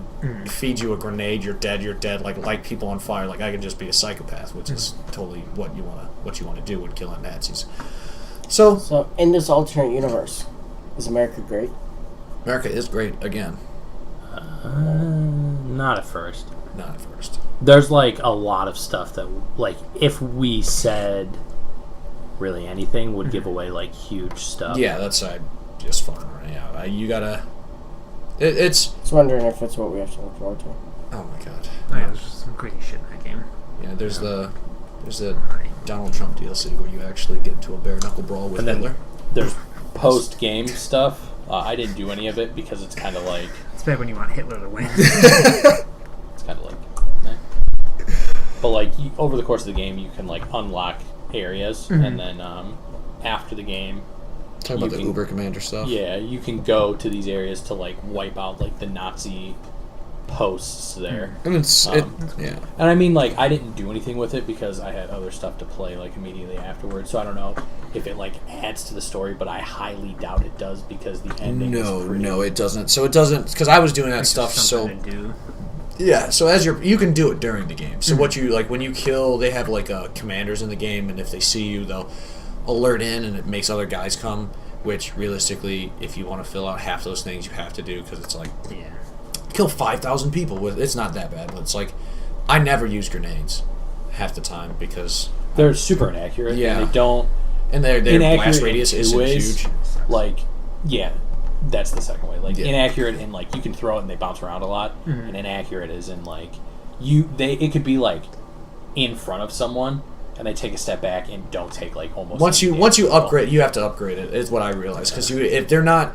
So when you first get them, they're not shrapnel grenades; they're just grenades. So wherever their blast is where they're hitting. Once you upgrade them to the shrapnel grenades, it actually hits like it literally has 0 area of effect outside of that like small blast radius until you put shrapnel on it. Then they become slightly more effective, but even then the enemies are pretty good about taking cover and not taking cover in the same place. So it's like you might get 2 people, but you legitimately have to get like 150 fucking grenade kills, and it's like I don't feel like doing. I don't want to go out of my way to use a weapon that's super ineffective. Right. And then you get like throwing hatchets, like those are actually super effective because they're one-shot kills. Sometimes it doesn't make sense. Like if they're like wearing a helmet. If you hit them like straight up in the chest and their helmet will fly off. Yeah, and it's like, oh, that didn't hurt him because he has armor. But then there's a bunch of stuff to it. There's like certain ones that irritate me. Game. Yeah, it's a game. Every game has something you would consider a flaw, but realistically, it's not a flaw because there's nothing saying you have to fill out all those skills. It's really only if you're looking for the completion. That's why I'm not putting that against the game. Other than that, great game, story. Like I said, surprisingly full, fleshed out. Not surprising in the sense that it's a bad game, but I didn't think that they would actually try like they did. So, and then Neo's on there. We kind of said what you said, what I would have said about Neo. It's kind of scratched my soul's itch that I had. I still want to play the Surge because I never got a chance to get around to that one. Yeah, it's a nice change of pace with the Soul series. It's just the being able to hack off what limb that you want and then using those pieces and parts to build yourself up. It's super interesting. Yeah, it's pretty cool. And I just really enjoyed Neo. It was really fun. The biggest downside to the Surge is because you're in a factory, everything looks the same, so you can get lost very easily. Is that 100% open world like Dark Souls? Like not 100%, but open world within a contained world. It's very similar to that, where one place will lead to another, and then back to where you first started, so you can kind of open yourself up again. But it can be very, like, have I been here before? Is this where I'm supposed to go? It looks exactly the same, but just the enemy design and the story behind that is super, super crazy. Just real quick while we're on the topic of kind of Souls-based games, I actually started playing Dark Souls 2. Again, at Jeremy's house. Do you have Dark Souls 2? I do not. Okay. Because, I was just at Jeremy's, and which is when the government shutdown happened. So I went home early from drill because they couldn't pay me. But I didn't want to go back to my house. So I just started playing Dark Souls 2, and I was like, actually, I kind of really enjoy this game. So the one on the PS4 plays a lot better. So I'm probably going to pick that up or borrow it from somebody, because Jeremy has it digitally. So I'll probably pick that up or borrow it from somebody and play through it, because, a lot of times I don't go. There's not too many Souls games. I'd say I just replay because I love the games. I don't know how many times I'd replay them. But I guess this is like a kind of an eye opener where I'm like, you know what? I might be able to play these games over again. But they're just so time consuming, and I have such a backlog. I can't do it right now. I wish I could. I wish I had a reason to go back to Bloodborne. Yeah. You didn't have a reason to go back to Bloodborne years ago, too. For a long time. But Brandon randomly sent me a party chat, and I'm like, okay, I'll talk to you. I forget who said that they were playing Bloodborne. I was like, play me, bitch. He's like, yeah, we should play Bloodborne sometime. I'm like, you messed up. Don't do this. Do you want to beat that game in a night, Brandon? You don't really have a choice. Once you fucking do it. Once you start, son. Once you start, it's off to the races. And then my last one. Which kind of, I felt like, people liked it when they played it. Sundered. Okay. That Symphony of the Night, side-scrolling, I don't know, that Metroidvania-esque gameplay. I've been looking for something to really, really scratch that itch. Not just like a game that's made, like a random indie game that people make that are kind of like, yeah, they put some effort into it, but to make a game of that scale is a shit ton of work and effort. So normally people don't do that. Sundered, I didn't finish it yet, but it is. They put that work in. You can tell the artwork is like hand-drawn art style. That stuff takes a long time. That shit takes a long time, and you can tell that they put a lot of time and a lot of thought in. The combat is like fast-paced and and pretty consistent, so you don't have to worry about like long stretches of time where you're just no enemies or anything like that. And then Cuphead, you can tell like they were working super hard on that art. Yes, which is it's a big thing. It really is, and but at the same time with both those games, they didn't let the artwork to diminish from the actual content that they put in the game. They took the sufficient amount of time, which Cuphead I guess more so than any, but they made sure that they took the right amount of time to make it so they had a full-fledged game in that art style. Usually one takes away from the other a lot of time, whereas there's a couple nice ones that are equally good. Yeah. So, cool. Cool. With Dark Souls, I finally got into the Humble Bundle monthly, and this past month was $12, and you get Civilization 6 with 2 DLC as the early unlock, and this month's the early unlock is Dark Souls 3 with DLC for $12. I'm signed up for I don't get it monthly, but I did the Humble Bundle because they had a Humble Bundle where you were getting the Game Maker software, which is So I have 2 or 3 copies of the Game Maker Pro, fucking premium. So if anybody ever wants to make a fun little indie game, I got them codes. But yeah, the Humble Bundle is cool. I just don't play any games on my. I mean, I have a Surface Pro, so it's not like I have a gaming PC by any means. But I'm just not until I have the ability to actually get a PC and aka a Counter-Strike machine. I'm not going to. Speaking of Counter-Strike, did you guys hear about that shit? About being the best. The co-creator, fucking little kids. Didn't that story come down today or yesterday or something like that? I think it was yesterday. What is with this? No, it was a couple of days sexual ago. Deviancy? And then yesterday, Valve was like, "Yeah, he doesn't work for us anymore." Yeah, that guy's fucked. This is the super crazy. No pun intended. Well, yes. Valve. Okay, sorry. They triggered the other news last week that Microsoft is looking to acquire studios. Yeah. No. And Valve and EA were on the list. That would never Dude. happen. Oh, it will happen. And I could see EA. No. Just give them the rights to Left 4 Dead. That is the easiest way for them to kickstart their worldwide studios. Just give them the rights to Left 4 Dead and Half-Life, and then fuck right off, Valve. EA. If Left 4 Dead is Xbox exclusive, I will buy an Xbox to play that game. EA. Bet your ass you will. EA is the farthest one from consideration.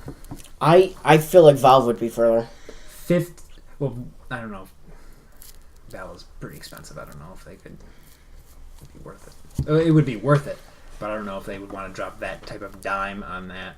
We're keeping in consideration Microsoft's funds are. I mean, but could you imagine if they bought Valve and then Xbox Play Anywhere with Steam? I mean, they already have PCs. They don't need. Forgetting about they don't need to own Steam because Steam already has to be on PCs anyway. Yeah, but they would essentially double down on their profits, though. But you're not requiring people to go through the Windows Store. Yeah, you would be able Disney's going to buy Microsoft. You'd own the platform and still be getting money from. Disney partners with Square Enix for Kingdom Hearts, and they're going to be like, "Hey, we're doing everything cross-platform," and that's how World War III is going to be avoided. If they partner with, if they take Steam and they buy Steam, then it'll be essentially like making it'll be like making the profits from any fucking any Microsoft produced title, except they don't have to. They just make profits from everybody all the time. It would be the best move. I'd be surprised if they bought Valve. Just buy those 2 games. Of course, they're in it for money. I don't see them buying that because they want exclusive studios for their system. And Valve hasn't made a fucking game in years. Yes, they would get the revenue from Steam, of course, and all that. What is their deal with that? With that wanting it to be like a Microsoft fucking first party bullshit? Get over yourselves. I mean, I don't know. EA and half of EA's profits are from the licensing deals. The NFL doesn't want to cut off that stream of PS4 and whatever system else they can put their Who cares? sports games Because in 2 years we'll be playing XFL 2020 on the systems. Matt can fuck itself. on. Fuck McMahon, man. He's an asshole. Talk about Vince. Yeah. The XFL is coming back. Yes. And this players is- are required to kneel. It's all Not kneel.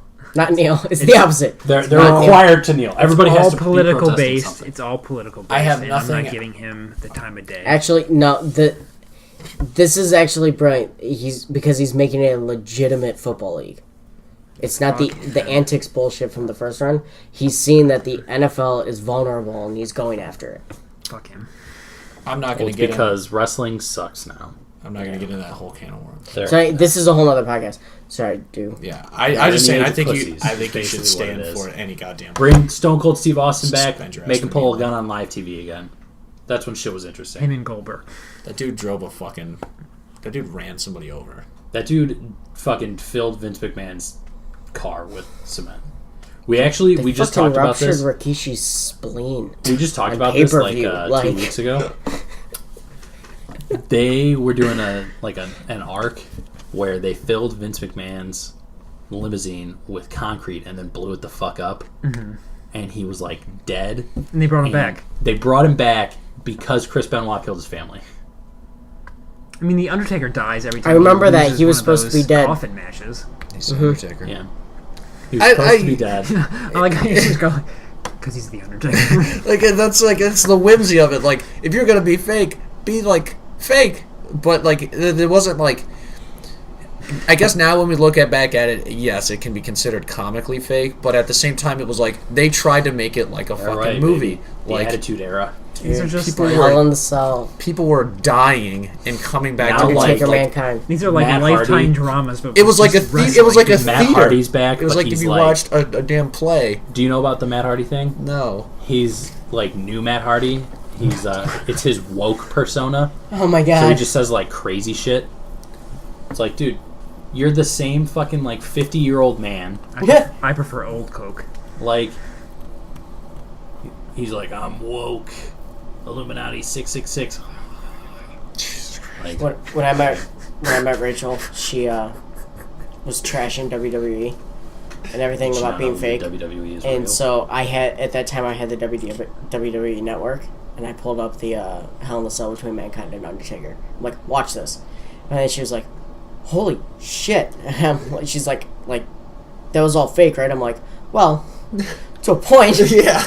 Mankind But only so much of that is can, one like... of the most committed wrestlers of all time. Like, and I rewound it a little bit. I'm like, Like, do you see that thing, like, in his nostril? Yeah, that's his tooth. Yeah. What? Yeah. After kept going. Cactus Like- Jack, baby. Yeah. It went through his lip, into his nose. Like, Love. Stone Cold fucking Brock Lesnar broke his fucking neck and kept wrestling. Like, dude, what? You broke your neck and you're just like, well, I'm gonna finish this. Stone Cold Steve Austin could never stun her again. Yeah, that dude. If you do, I'll never forget seeing more Stone Triple Cold H's ACL or You'll quad die. roll up his leg. no, they were like, if you do And one then more finish. Stone Cold Stunner, you'll be paralyzed. And he was like, Dude, you gotta do what you gotta do. Okay, so anyways. Yeah. quick story, and then Yeah. I have to go. So we used to Spelunky has multiplayer. We used to play Spelunky multiplayer, and there's a shield that you could get that was like wildly overpowered, and you could just push people off, and there's like spikes, and it would kill them immediately, and there's like nothing you can do about it. So we would play the shield's entrance music whenever somebody got the shield, or just like scream shield music, like like that, and that's why Spelunky will always hold a special place in everybody's heart. All right, Alright, Okay, so I gotta roll. I've got. See ya. Bye. You gonna roll? Yeah, I gotta do my homework, dude. Piece of shit. So in my top 5, I have Resident Evil 7. Okay. Okay. That took me so far out of my comfort zone, it wasn't even funny. Because I don't do haunted houses, I don't watch scary movies, I don't do anything that usually has to I was do very with impressed horror. that you did that. And I bought it because I'm like, yeah, I got the VR, I want to support this because I want full-length AAA titles in the future, so I feel like I'm obligated to buy this and get through it. That was like the hardest 12 hours of my life. Wait, did you do it on the VR? The entire game in VR. Oh, fuck. Yeah, you can do the whole game. Well, I know you can, but that's There were a tears. big step, yeah. There were tears. There was a lot of embarrassing moments where, like, you know, my dad had friends over that are very religious people, and I'm upstairs screaming, fuck you, bitch, fuck you, get away from me, psycho bitch, get the fuck away I'm fighting the devil, Dad. And, yeah, it was, they're in the kitchen, they're just like, and my dad was like, he's playing a scary game. Like, yeah, so, I don't think I could ever go back to it and do any of the DLC. As exciting as some of the DLC sounds, I put it away for so long, I don't think I could ever go back. Okay. But I'm glad I did it. And I'll do 8 if they come out with 8 in VR. Origins. Assassin's Creed Origins. Okay. Loving that game. Super Hot VR. Super Hot was in my honorable mention as well. Yeah, outside of the 10 that I... That's just such a blast. Even the challenge of getting through that game on hardcore mode was aggravating, but like I felt really accomplished when I was done with it. Because you have to be perfect, pretty much, to finish it on hardcore. Let's tell Vaughn I gotta get a good setup because I have VR, but the TV I'm playing on, like, I don't know what it is. It can't maintain the VR, like the HDMI signal, so it like cuts in and out. So I looked it up and they were like, yeah, sometimes certain TVs just can't fucking do it. So I got to get a good television set that will actually allow me to play, so I can actually utilize my VR. Mario Odyssey. Because I beat that in a day. I didn't stop playing that one, but I haven't really gone back to it. And then Horizon. So RE7, Mario Odyssey, Horizon. Origins and Super Hot. You have an X, right, Chris? What? An X. Xbox. Yes.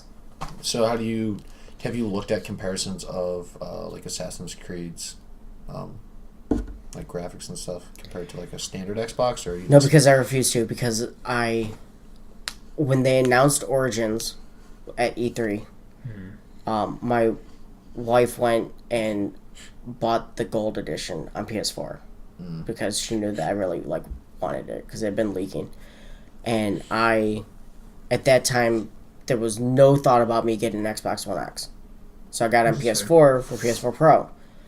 Well, by the time that game came out, I had gotten an Xbox One X, but we had already bought like the gold edition for PS4, and I don't want to look at what it looks like on Xbox One X because I don't want to feel like anything's inferior to it because I'm really enjoying it. Yeah. But but like games themselves, like I played Titanfall 2 a little bit before I got the One X, and then when I got the One X, I went back to it and beat it, and it was stunning, the difference in it. So I'm noticing more and more that I'm playing more games on my One X than on my PS4. I mean, I hope so, because it's an investment. You gotta use it. Yeah, but I mean, like, just the difference. Yeah, in, the power on it. It's good to see that it's worth the investment. So, no, I was just curious whether or not, because I don't think I'm probably ever going to upgrade to an X, at least not anytime soon. So, just kind of curious. Do you have a 4K TV? No. That's part of the reason. Yeah. Is like I have to buy the whole thing, and I'm not in any position right now to purchase a 4K television plus an Xbox. With Xbox Game Pass, it makes the investment more worth it. No, it doesn't. Yeah, the fact that like first-party titles are getting on the Game Pass on launch day. Nope. So like Halo 6 is going to be on it at launch. On the surface, I could see why it's enticing, because you're getting a $60 game for $10. It's $10 a month, right? Yeah. Okay. So $120 a year. You're pretty much getting tons of games. And all their first-party titles at launch. Okay. How many first-party titles do they have coming this year? Crackdown, State of Decay 2, Sea of Thieves. Sea of Thieves. Forza. Whatever Do we Forza know comes for, out. for sure there's a Forza this year? They rotate. A Motorsport, then a Horizon, then a Motorsport, then a Horizon. Isn't the Forza team making a Fable game? I think they're doing both. This year. I guess it depends on if Forza... Is it that same Fable game? Didn't they put that... Is it the... No, it's not the one that they put on hold, is it? No, that one... That's done, right? No, this is a totally different one. This is like a whole new Fable. I think it's the Horizon team that's making the new Fable. But I don't know how much... Well, they haven't announced a new Forza game for this year. Okay. For the consumer, it's a good deal. Even though their first-party stuff is lackluster. But you're still getting a bunch of games. Mm-hmm. What incentive for developers is that? Like, how much is that going to cut into the developers? Well, one of the things... Guaranteed $60 to the developers. Yes. One of the things that Phil Spencer said about it is it gives them a little more leeway to take risks on single-player games. Single-player only games. In what way? I think it gives them less incentive to do that. Well, because for single-player games to make profit, apparently, you have to sell a shit ton of copies. Yes. And a subscription-based service, if that's what you're utilizing them on, you've got the income from the subscription-based service coming into it that you're putting it on. I guess so, but you're also banking on a lot of people having that subscription service to make that single-player worthwhile. And if you're bringing these big AAA launch titles to the service on launch day, that's giving people a way in. I guess so. But you're still cutting out 80% of what you would normally get. So it's a tough proposition. And they're against the wall, so they're doing what they can. I think it's funny that they're going with something like this, like doing this service, which may or may not actually work.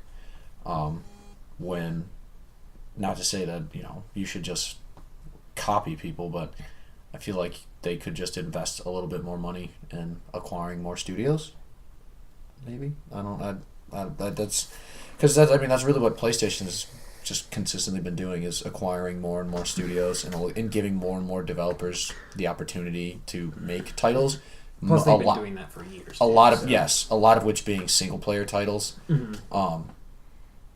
And it's worked out just fine. Well, say primarily single player. So I'm gonna consider a single player title The Last of Us series, Uncharted, Bloodborne, games that have multiplayer functionality but realistically are single-player campaign-based titles. Story-heavy stuff. Yes.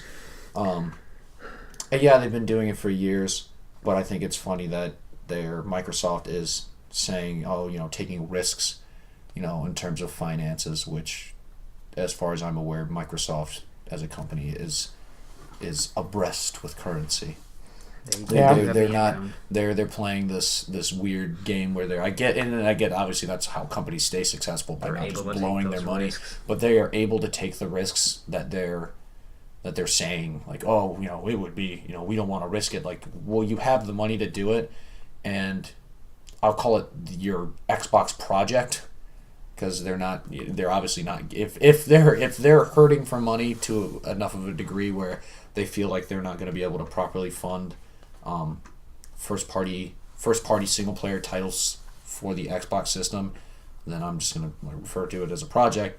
They need to double down on it, I guess, is what I'm getting at. They need to invest some of that money that they have as a company as a whole, if they want the Xbox to continue to be somewhat successful and continue to grow. I don't think putting that kind of service, because PlayStation, when did PlayStation start the PlayStation Now stuff? 3 or 4 years ago. Yeah. But the big benefit of Game Pass over that is you're downloading the games like you own them. You don't have to stream them, and you're not relying on your internet. It's a full download. And they made note of that marketing for this Game Pass too. Yeah, that's important. I mean, they have the number crunching individuals to tell them this is at least worthwhile to try. But like I said, I'm more concerned because Microsoft doesn't have a good track record with keeping first party studios open. Well, and that's. And this is also about that time, though, that if they, shortly after the launch of the Xbox One and that whole Dimetric fiasco, if they made their course correction then and started investing into what the gamers wanted, this next year and a half is when we should start seeing stuff being announced for that. Because things will have been in development for about 3 years now. Yeah. So they'll starting to be coming to market. Because it takes time. I think, for me personally, as someone who has all the systems and who honestly was primarily an Xbox player, post these last year and a half, 2 years, I don't think that.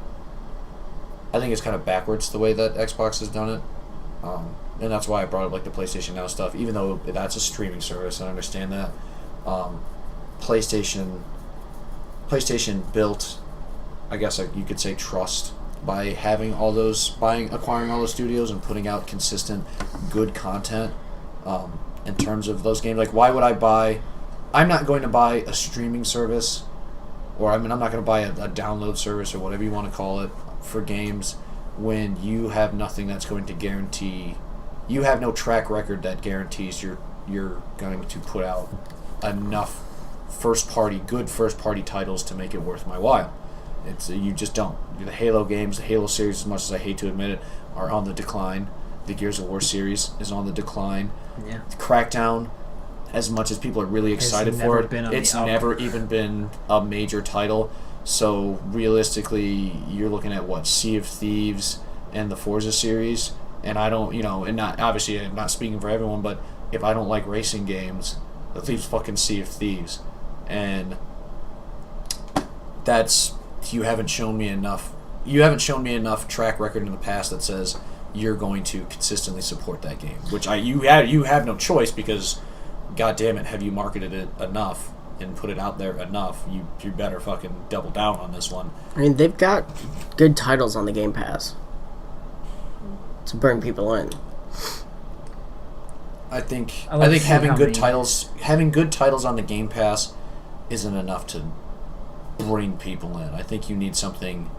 You need to do something extra to bring someone in, like to keep people for people that are already invested 100% in Xbox. Yeah, then good titles on the Game Pass is something to get them into the Game Pass. But if you're trying to bring in more customers or more players / future players, you have to give something extra, which will be those first-party titles that you can't get anywhere else, which they have not shown a consistent track record of supporting, or, well, I guess supporting, because over time the quality of those games it's just diminishing. It's on the decline.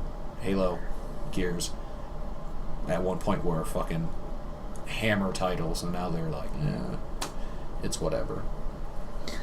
Yeah, what's to stop someone from waiting till Crackdown 3 comes out, paying the $10, and then canceling? Right. Yeah. And we're not even getting Halo this year. Yeah. As far as we know. They said no. Did they say no Halo? Yeah, they came out and said no Halo this year. But that Game Pass, though. Yeah. And then that might happen. Like, you might fucking push back all the games that you said you were going to release. So now what did I pay these past how many months for a game that you just pushed back until next spring? We don't know how much Microsoft would reimburse these developers for having their game on that. I'm sure there's a good paycheck coming. Oh, of course. For them. If they're first party, they don't have a choice because they'll just fucking put it on there without telling them. Yeah. But like, if they want third parties on there, it's gonna be a tough sell. Yeah. Like the next Assassin's Creed. Like, why would I put this on this service for $10 a month when I can sell it for $60? Yeah. Digitally. And people are gonna buy it. People are gonna buy it. Right. Then you fuck around and give them too hard of a time, and then they'll just be a PlayStation exclusive. Just think they won't. Think people won't. Did you hear about the next Assassin's Creed rumor? China. Ming Dynasty. Ming Dynasty. Oh my god. Boner Town. Still no Japan. And now they're probably like, with Sucker Punch's game. Well, no, with Sucker Punch's game, they might not want to compete whenever that comes out. Yeah. Yeah. Even though that looks like it might be this year. So. What game? There was a game that I was trying to... Oh, that's what I was going to do. I wanted to make a joke about Azura's Wrath 2, but I don't remember when and I don't remember why. I just looked up and I was like, Azura's Wrath. I think that was going to be my news because I was going to do fake news and then real news. Azura's Wrath 2. IGN confirmed fake news. Out of 10. Out of 11. Now we're using the fake rating system too. But they really should. God, I love that game. If Microsoft said that they were going to make that game an exclusive, I'll get that the fucking Xbox shit. The Game Pass, I'll do it. So I love that game. No. So. Well. I need to go over my 5. Oh, did you not even go over your I 5 didn't yet? go You just did Jesus your. Christ. You just did my your last my honorable 5 that I mentions. did was the other half of the 10 that I honorable did. mentions, essentially. Yeah, go ahead. Knock them out. I did Uncharted Lost Legacy. Okay. I numbered mine, so Lost Legacy was 5.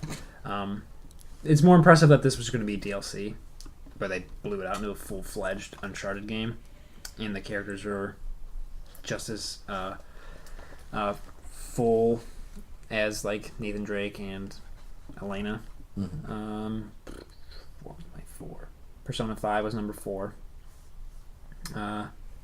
Super stylish RPG, JRPG, half high school simulator, half like Pokemon type game.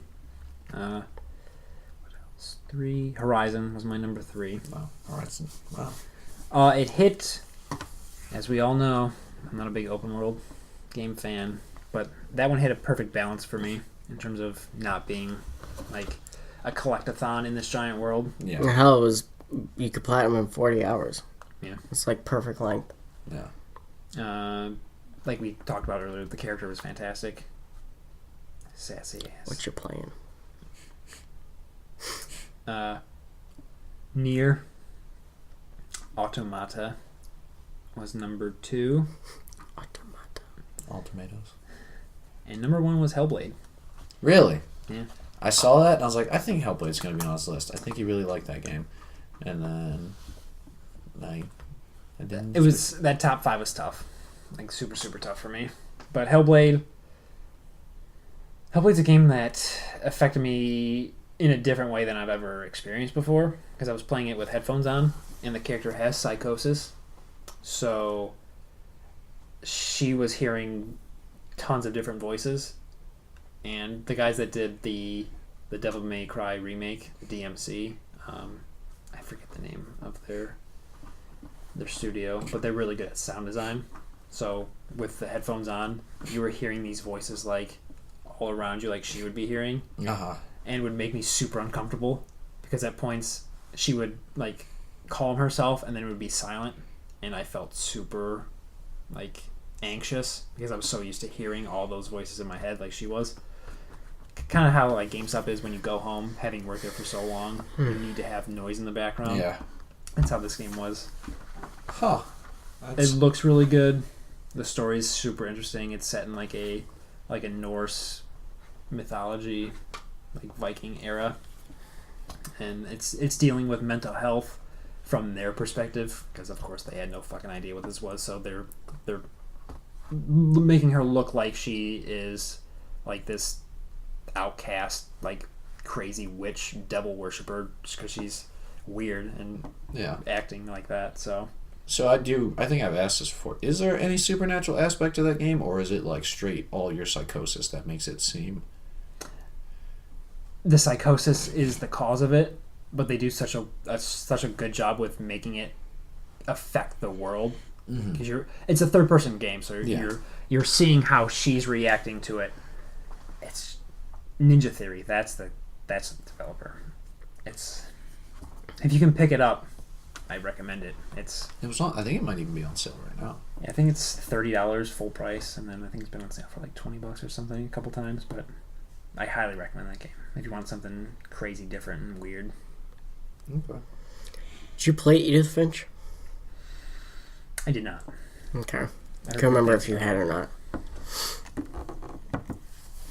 There's been a couple times when it was on sale, but I'm like, I got too many other things to play right now.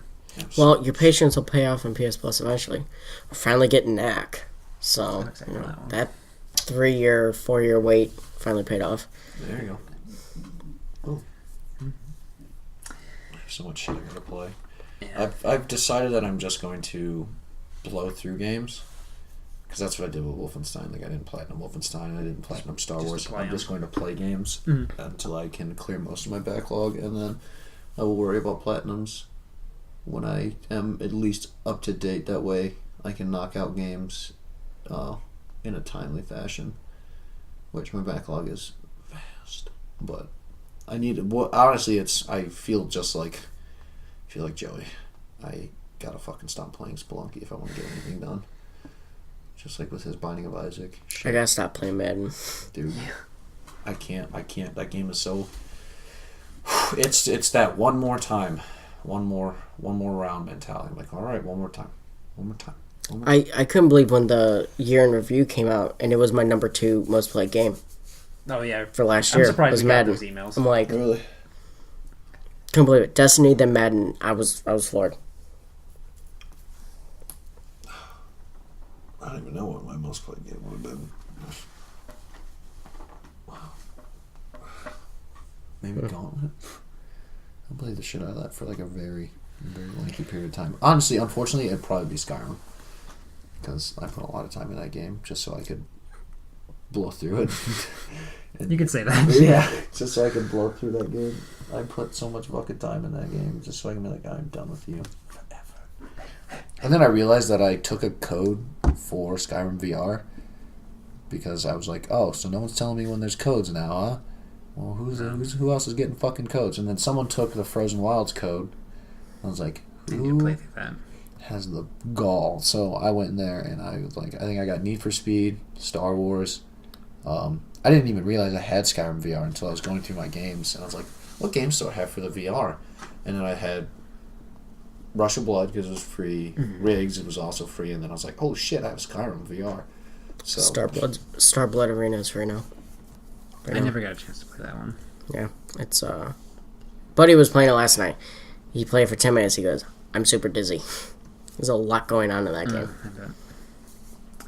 So when's the next one? Possibly next weekend. That's what Joey was talking about. But if we can do it, I have weekends off now. I have my big boy job. So I have weekends off. We can do Sundays again. If that's possible. Sunday. I cannot. No, I have a competition.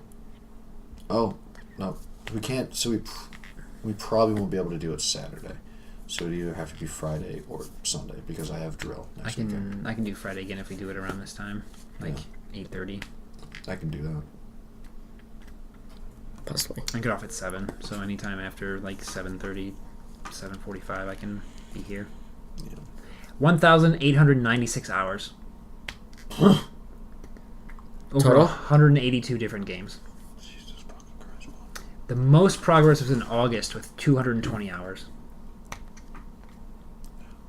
The average PlayStation gamer played for 218 hours. It's fucked up. Why ever be average? What was yours? 12? How many hours? 1,896. Starting to get 676. I don't even know what mine is. I'm not even gonna look. It's probably embarrassing now. Persona 5 was 131 hours. Neo was 78 hours. I didn't think I put that much time in. I was you put that much time in grinding. So your most amount of time was Persona? Funny. It took me so long to get over that. That's like when I realized I put it on my top 5. I was like, you know what? I got over that. I really didn't think I would. I thought I was gonna hate that game so bad because of that. Nobunaga was the best part of that whole fucking game. Yeah, until you had to fight him and his piece of shit wife. Right, like you're the best.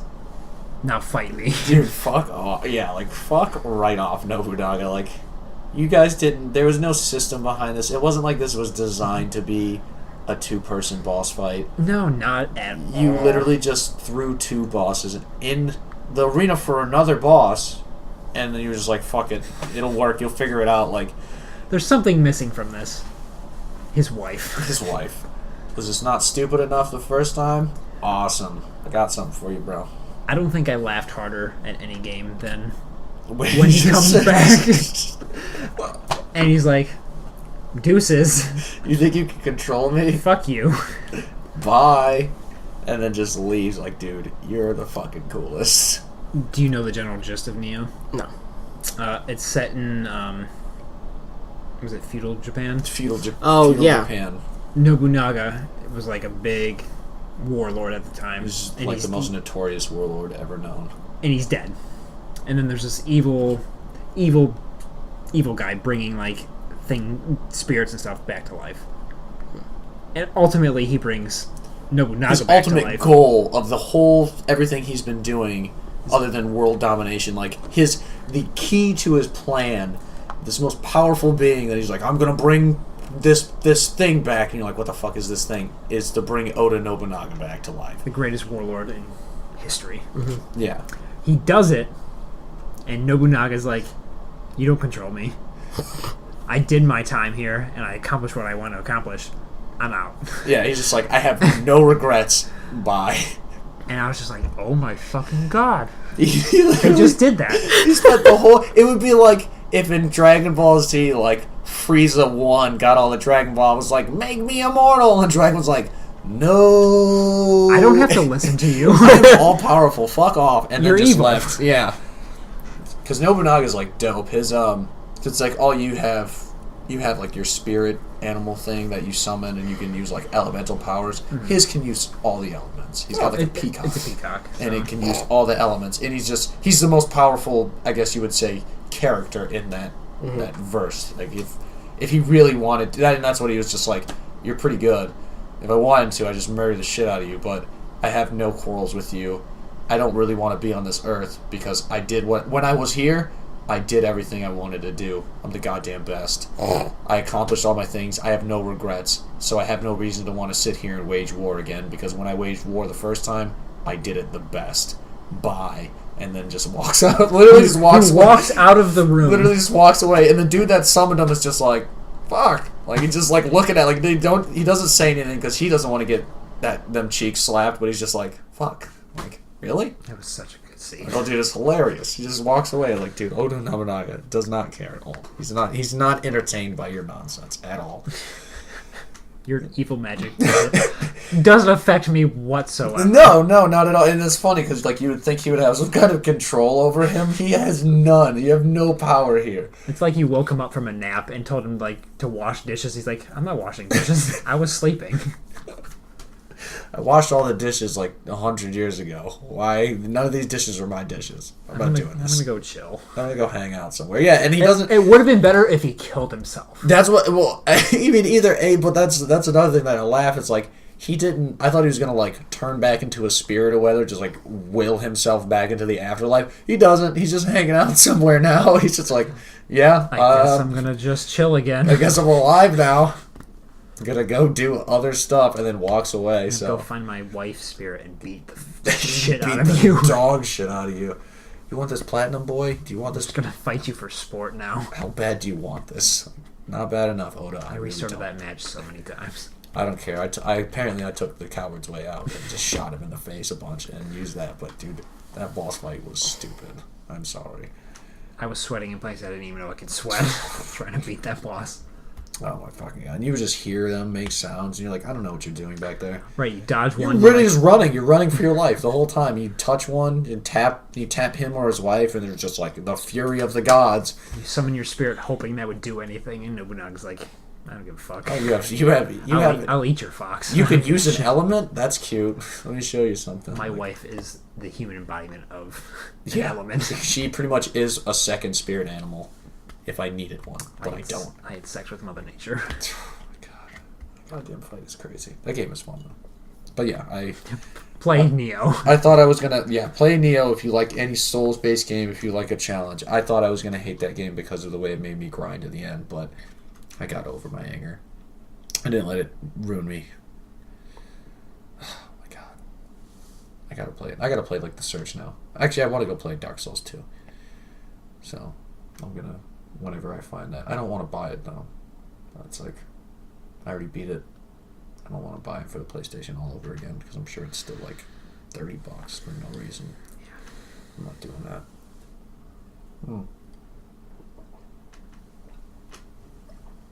So what else, fellas? I think that's about it. We're hitting on the 2-hour mark here in 3 seconds. I figured as much. I figured we were going late. It was a good year for games. It was. Fantastic year. Bad year for men. Bad year for everybody here, Chris. Jesus Christ. I mean, you're right, but Yeah. I didn't do you make anything. it seem like it's our fault. Like we were all part of this conspiracy. No, I just figured.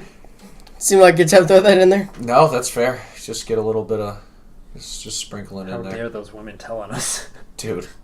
My mind is just blown. Like, I know people do. Kevin Spacey. It goes to show like People do the problem that actually exists. Yeah, people do shitty things all the time, but it's like, god damn, like really, not a single fucking one of you was like, this is bad. This is a bad thing I'm doing. Like, you really thought you were gonna get it? You thought you had that much power?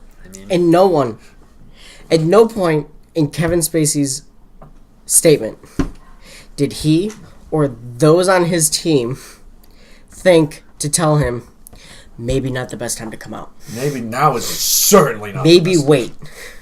No, just never say it. Just never. There was not going to be a good outcome whether he waited or not. This is gonna sound bad. There's some things that you should just take to your grave. At this point, you lost your moment. At this point, your moment is gone. Just take it to the afterlife with you.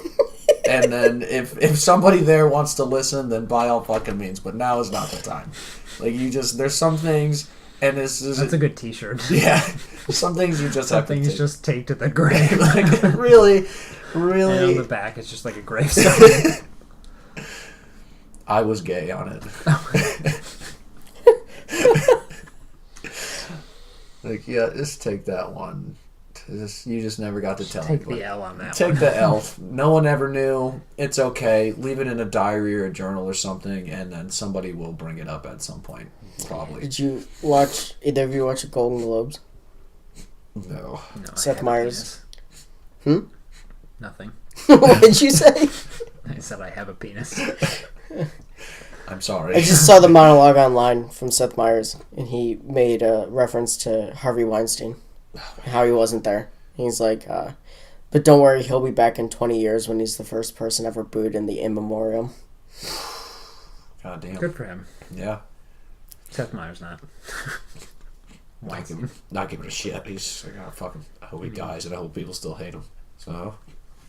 Yeah, I was actually talking. I was on the radio, listening to the radio, and they were talking about Harvey Weinstein and like that shit show. And I was like, dude, god damn it. Well, that doctor now. Oh yeah, with the Olympic. The dad like attacked him in court today. I don't know. Oh really? Yeah, jumped the thing and to get at him. I'll say this: I don't know how people get to prison from that. Like, I would be full law-abiding. Like, you'd fucking die. You're not gonna make it. I would say that to your face. And I don't know if that's an actual punishable offense, but I'd say that shit on the TV. They'd be like, so how does this make you feel? He's not gonna make it to the prison. Like, how does this make you feel, Mr. Smith? He's not going to make it. Is that a death threat? I'm not gonna say, because then you'd have to detain me. But I promise you, he will never serve. He won't serve more than stop me. He won't serve more than an hour of time. I promise you. Well, the dad asked the judge today vacant because they need it. Is at the hearing You're the dad a pretty cool guy. Don't show up to the court tomorrow. The dad asked the judge, "Can you give me 1 minute alone with him?" And the judge was like, I can't do that." He goes, "Well, I'm taking my minute." And like, for him, that dude would catch so many fucking rounds immediately. Everything that he transported. He's gonna die in prison probably in the first year. Dude, if you're because the other inmates, because at the first sentencing, the judge brought in like all 150 girls at least. Dude, one by one, to have them say a final statement to him. If you are any kind of like sex offender or anything like that, you don't make it in prison, dude. They take your butt. I mean, and you pray for death if they don't kill you. At that point, they don't care. Like, they're in there forever anyway, so... Well, most of them. But. And no one's gonna feel bad for your ass. Especially not you. You fucking, what, 100 and over 100, like, you are fucking done for. And that's after his 40 or 60 years from the federal case. Then he gets the 175 years. Yeah. Bottom line, you're not making it. I don't give a shit. Like, it's gonna, like I said, full law-abiding citizen. Anybody that gets in my way, I'm sorry. I feel like we're just getting started with this stuff, though. Like, this year is going to be even more insane. We'll see. Let's hope not. Yeah, I agree. Let's hope that we've gotten pretty close to the bottom of the barrel of human depravity. But in the case that we don't, start killing people now. That way we can set a precedent that we will kill you. Can we all agree that we just let the people eat the Tide Pods? Yes, I still don't. I get it. It's like up. it's a fun joke thing, but don't lock them up. Why? Darwinism, man. Why would you want to do like there's nothing is worth humor. I'm assuming is the only thing you could be doing it for, and there's nothing. Humor is what got Donald Trump the nomination. If you want to be funny that bad, then you should probably, like, I don't know, fucking practice your stand-up or something. Like, if you're that... Get a sense of humor. If you're that not funny where you have to literally ingest poison for people to chuckle at you, more so because of your stupidity than your comedy, then you need to develop a sense of humor. You're in the wrong profession. You're doing something wrong. I don't know. You can work out or something. That way you don't have to develop a personality. You can just be pretty. I don't know what to tell you, but you're not good at it, friend. Yeah, if eating poison ever becomes like on the option list, then stop. That or prop comedy. If it cleans my clothes, it can clean my insides, right? Prop comedy. I just can't do prop comedy. Yeah, clean your insides. So a cup of bleach. The look I just got. How do you think all this is going to affect the gaming industry? Tide Pods? I don't know. Fuck off. God damn. Are you talking about the accusations and stuff? Yeah, the Me Too movement. I mean, I feel like the female demographic of the games industry has already been belittled and berated for the longest time. Still is. Right. We saw it at the Game Awards with Andrea being nominated for Trending Gamer of the Year. Did she get booed or... People were going after her, and it got very sexist very fast. But that's the easiest thing to go to, which is unfortunate. But the fact that it's there, it's like... Is it sad to think that, like, legitimately, I feel like people are just trolling, and people are taking it serious, which they, you know... But we don't know. That's the well, problem. that's the thing. Like that was my argument. Is like people... That is such the standard for just online lingo and gamer lingo is like, and it's bad. By no means am I like saying it should be the norm, but it's like racism. And the first thing you hear is, you know, if you're a female, you know, obviously sexist comments out the ass. It's going to be something, people are just going to be gross, sexist, misogynist dicks, because that's just how the online community. If you're colored, the same racism. It's like a standard thing, but it's not. But people aren't legitimately racist, and they're not legitimately misogynist. Like, if you ever met these people in real life, they would never say this. But that's just the safety of the screen. But the fact that there were people who were legitimately upset with Wolfenstein 2's ads about "Make America Nazi Free Again." We're also in an era where people are highly sensitive to anything. Yeah, literally anything.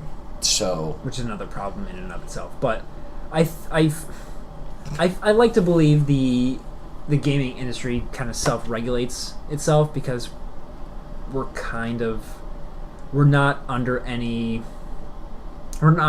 an FCC type thing. We're regulated. We're kind of regulating ourselves. Yeah, there's nothing that the community regulates itself. There's nobody that has any kind of like absolute power within the industry. We don't have to answer to anybody in terms of the gaming industry. Not yet, at least. And also as a community, we like, yeah, except for Gary, as a community, we understand the rest of the community. So like in a situation like this, where it's like we kind of know that that's just as toxic as it is. We know that that's how our community reacts to shit.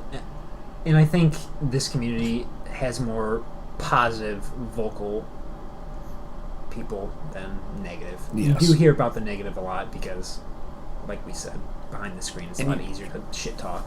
And you also don't see too many of those, like, any positive or negative.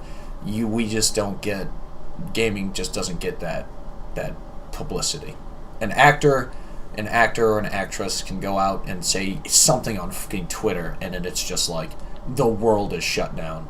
Even somebody that's not even like Kim Kardashian can say something, and she ain't never done shit for anything. She doesn't do anything, but the damn world will stop. She did something. No, yeah, she did something, but the world. His name is Ray J. Yeah, the world will stop and be like, oh damn, Kim Kardashian. Can you believe what she said? But like, a fairly prominent person in the gaming community who's actually made a difference can say something, and it really will only matter to us. Right.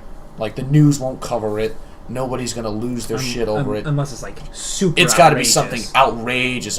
But other than that, for the most part, it's, we are no one where it's not to the point where people are going to be like, today in gaming news, like on Fox or some shit. So I don't think we'll see like the Kevin Spacey level of revelations, at least in the gaming industry. I'm sure there'll be things here or there where a studio wasn't active enough with helping. This is where we find out that Shuhei actually has 12 women locked in his basement. Oh my god. Yeah, but that's just Asian culture, so then... How do the games get made? They were the testers for VR. They were the unfortunate early adopters. There's just so many things. I'm not going to say any of these things. My brain, this bad brain. I don't know. Oh, my brain has been bad for years. This is terrible. I mean, it has, but I'm just like, this isn't funny. This isn't funny. This isn't funny. This is funny. I feel like SpongeBob. I'm like, I don't need it. I don't need it. I don't need it. I need it. Because like it's just being careful. Like I don't know. I wish people were not such shitbags. There's just nothing you can do about it. I don't. Just think how much easier life would be if you weren't an asshole to another person. If we would just get rid of if the stakes were higher, then it would be, because nobody thinks about the after effects when they go to prison. That's the thing. People are like, I'm willing to risk prison. Immediately from the outset, like when they're getting ready to do these terrible things that they're doing, they're like, it's prison. That's the way they think of it. They don't start thinking about, the butt reassignment until the trial. Then they start thinking about it. Now, if you said, all right, you're a sick fuck, you're gone. You're done. We're done with you. There's no redeemable qualities about you. Prepare to be removed from this earth. That's something everybody can understand immediately. You're like, hey, I think I'm going to sexually assault hundreds of girls. They're going to kill me. No. Death is a very understandable concept. I do not want to do that. I don't know. That's me. I'm also much more just a savage person.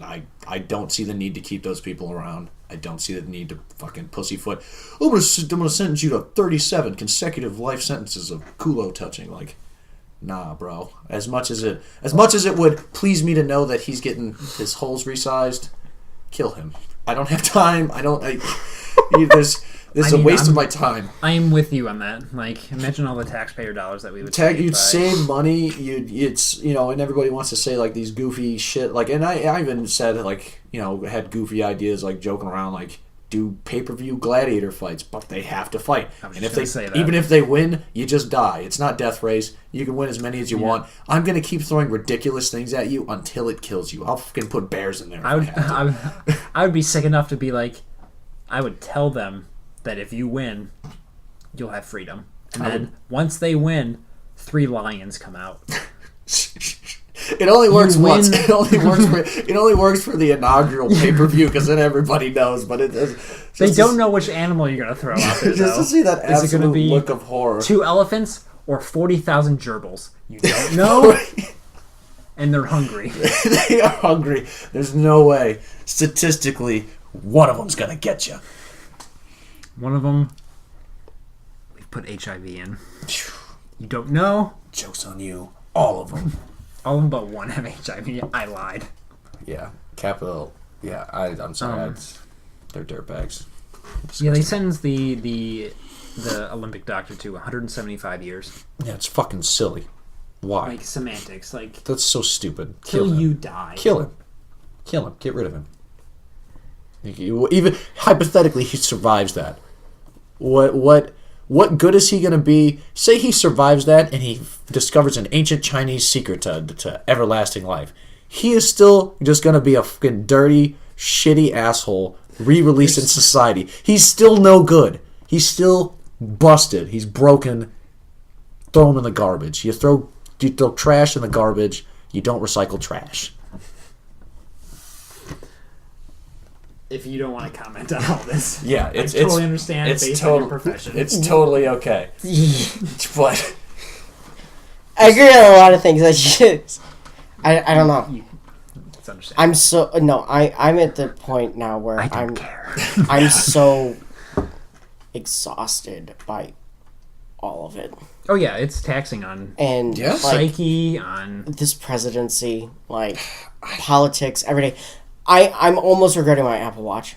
The news updates. I turned CNN off on my phone because it was just too much. The eight updates a day of we're all gonna die, and then like he did this, and I'm like, nuh-uh. And then I'm like, it's gotta be The Onion. And I look and it's not. And I'm like, and then he's like talking about how his State of the Union was the largest audience. I'm like, fuck, we're back at this. We're doing this again? Like, honestly, we're going back to lying about viewership and ratings. And I can't do it anymore. Like, I hope we're almost at the end. Because it's been 14 months. We won't be at the end. We're never gonna be at the end until we just fucking stop caring. Because you know what's gonna fucking happen? He's gonna find a way to circumvent the Constitution and stay for a third term. Or it's going to be him, then Jared, then Ivanka, then Don Jr., then Eric, and they're going to try and like do it there. And that's my nightmare. He's too. And I'm like, I'm going to retire at the age of 29 because I'm going to be old and gray and ready to die. He's too stupid to do anything clever. My nightmare is he becomes the heart, and all of his all of his children form into one massive stupid being. One massive Trump. And then we have a Power Rangers Power Rangers style beast that we have to deal with. I don't think he's done enough to like. That's my big thing is he hasn't done enough. That's just the sentence. He just. That's the problem. I'm not. No. It's the problem, but it's also like he's not going to get to. It's like. The problem is my field's so directly tied to him. Yes. Like, that's part of where, like, I'm constantly stressed because I'm like, my career banks on this shit. See, mine is like, as much as people, I just don't get upset with, and I know this is a very, like... You're in the reserves, though, right? I'm in the Guard, yeah. Yeah. I mean... You're kind of hinged on him. I mean... Being hinged. You're still a human being. He's not going to do anything. That's my thing. He likes to be seen... and he likes to be heard, but he's not doing anything. He's not actually actively doing things that he has the power to, and he says he may, but he's not hinted at or shown any inclination to do anything besides be a bullshitter. My biggest fear, my actual biggest fear, is if this does come to a close, and like it's coming to the point where like. He's going to be indicted, brought up for impeachment charges. Like, they always talk about,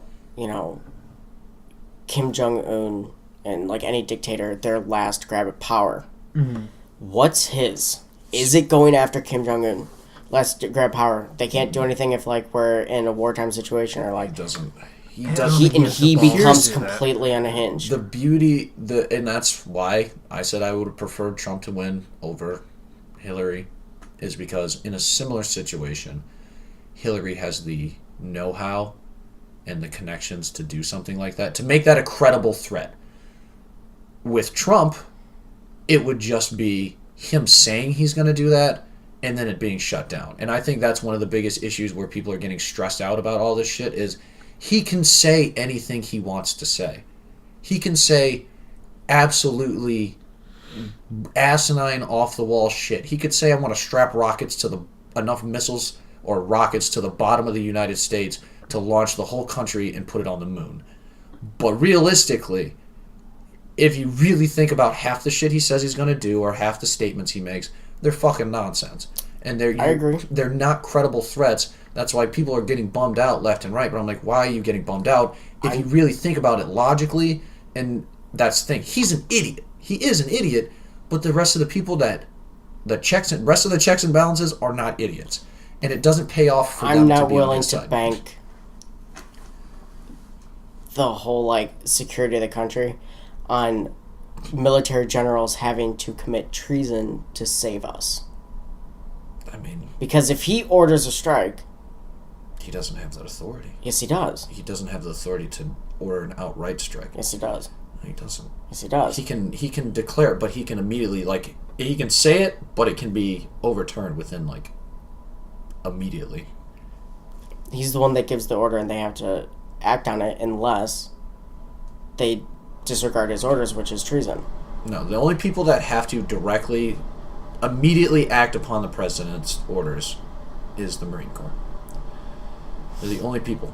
And if you think the Marine Corps won't immediately commit treason, you have not been in the Marine Corps long enough. You don't know enough. Yeah, the entirety will just be like, yeah, fuck this. Just not because we're a bunch of fucking pussies or anything. Obviously, it's the exact opposite because we're not doing what you ask us to do, fucking dickhead. We're doing what the other people that are willing to die next to us are doing. So if my sergeant's like, yeah, we're not doing that, that's retarded. And I'm like, well, you're willing to take a fucking bullet for me, so fuck everybody that's not you. Right. And then immediately you will see a large amount of men and women be like, yeah, you can eat my ass. What are you going to do? Come after me? Come after the Marine Corps, bro. Fight me. I dare you. We got a couple people. Yeah. I didn't watch the speech this week, but I saw the highlight that he started talking about building up the nuclear arsenal, and they cut to the video of all the generals sitting in the section, and all of them are just sitting there with their heads down. They're just like, that's kind of and it's just like, yeah, that tells you a lot. That's something. That's something I take in. And it might just be from a military standpoint. Take that into consideration, because you're like, you don't want it to be a state in which generals would have to commit treason. Those dudes have seen some shit. There's a reason they're generals. You don't just fucking sign up and apply for the job. You had to have been in the military for 30 plus years at least to get to that point. Those motherfuckers have seen and done some shit. They bleed red, white, and blue. They don't give a fuck. Their head's down, because if half those dudes, if they had the choice, would get up, take off their jacket, and slap the piss out of half the people in that room, because they're men that get it done, and they believe in getting it done. Those people actually understand what the law does. That's why I said I wanted... He doesn't. He thinks it's a fucking toy. That's why I said I wanted Mad Dog Mattis to be in charge, because he's the closest thing to American equivalent to Putin that we have. And if people can say whatever they want about Russia, I respect the shit out of Putin, because the dude bleeds Russia. He has served on every kind of special forces you can imagine. He's done so much for that country. The shit on the books, the shit off the books, everything he does is for the betterment of that country. He's not a damn James Bond villain. Everybody's like, oh, he's pretty much evil. No, that dude just cares about his country enough to take every fucking risk in the book. He's like, I will risk everything to make sure this country stays a country for as long as possible. And we should have somebody with similar values.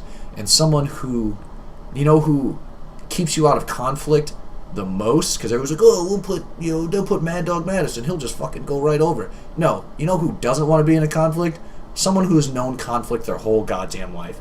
Someone that knows the domino effect that every action creates that leads into a war or a major conflict, and they don't want to see that happen because they saw it happen when they were there.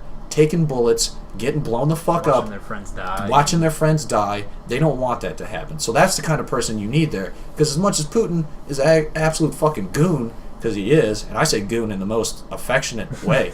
Respectful way. In the most respectful way, because a goon's like that dude that walks in the room and you're like, dude, don't fuck with that dude. That dude is a goon. He will come over. I love how we got into a sentence, too. He will snap your neck with his one hand. He will beat the shit out of you with a chair in the middle of a public meeting. Like, he does not care. Like, oh, JR. Yeah, Jesus. Who's got a chair? He will beat the dog shit out of you. He is the KG beast. He will come over here and beat your ass in front of everybody and not bat an eye to this. So, yeah. Oh, humanity. Yeah. Oh, I think we're going to see a man die. Jesus, he hit him with... He's riding a bear into the ring. He's beating him with the Constitution. Jesus. He is... Security, is that the real Constitution? It's missing. How did he get it? I know you're seeing stars to add to that red, white, and blue ass beating he's giving you.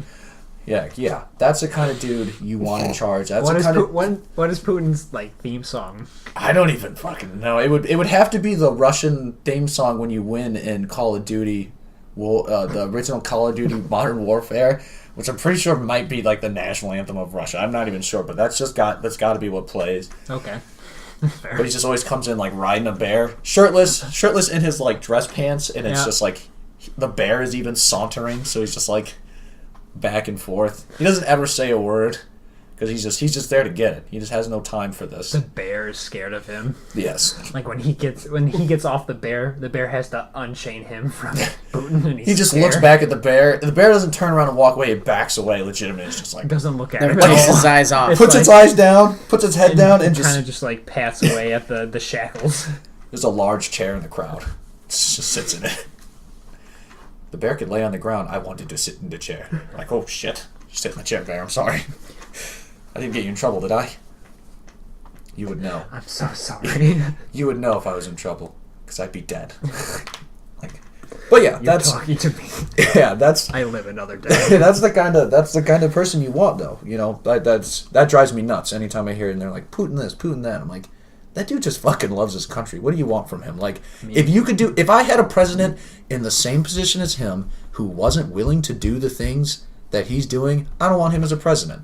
It's the same thing with anything involving the CIA. Everybody wants to say they want to know everything. You don't want to fucking know the things it takes on a daily basis to make this country safe. There's somebody right now that is an American fucking citizen for our country that is probably gouging a man's eyes out right now, asking him for answers. That's dead ass serious. And you don't want to know that shit, and you don't want to see that shit, so you better go back to bed, sleep tight, and be like, you know what, I'm happy missiles aren't coming because somebody was willing to fill a sack with locks or some shit and beat someone mercilessly until they told them what they wanted to know.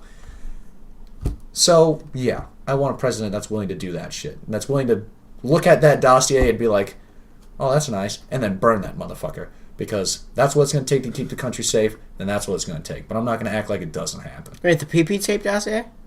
I don't know any dossier.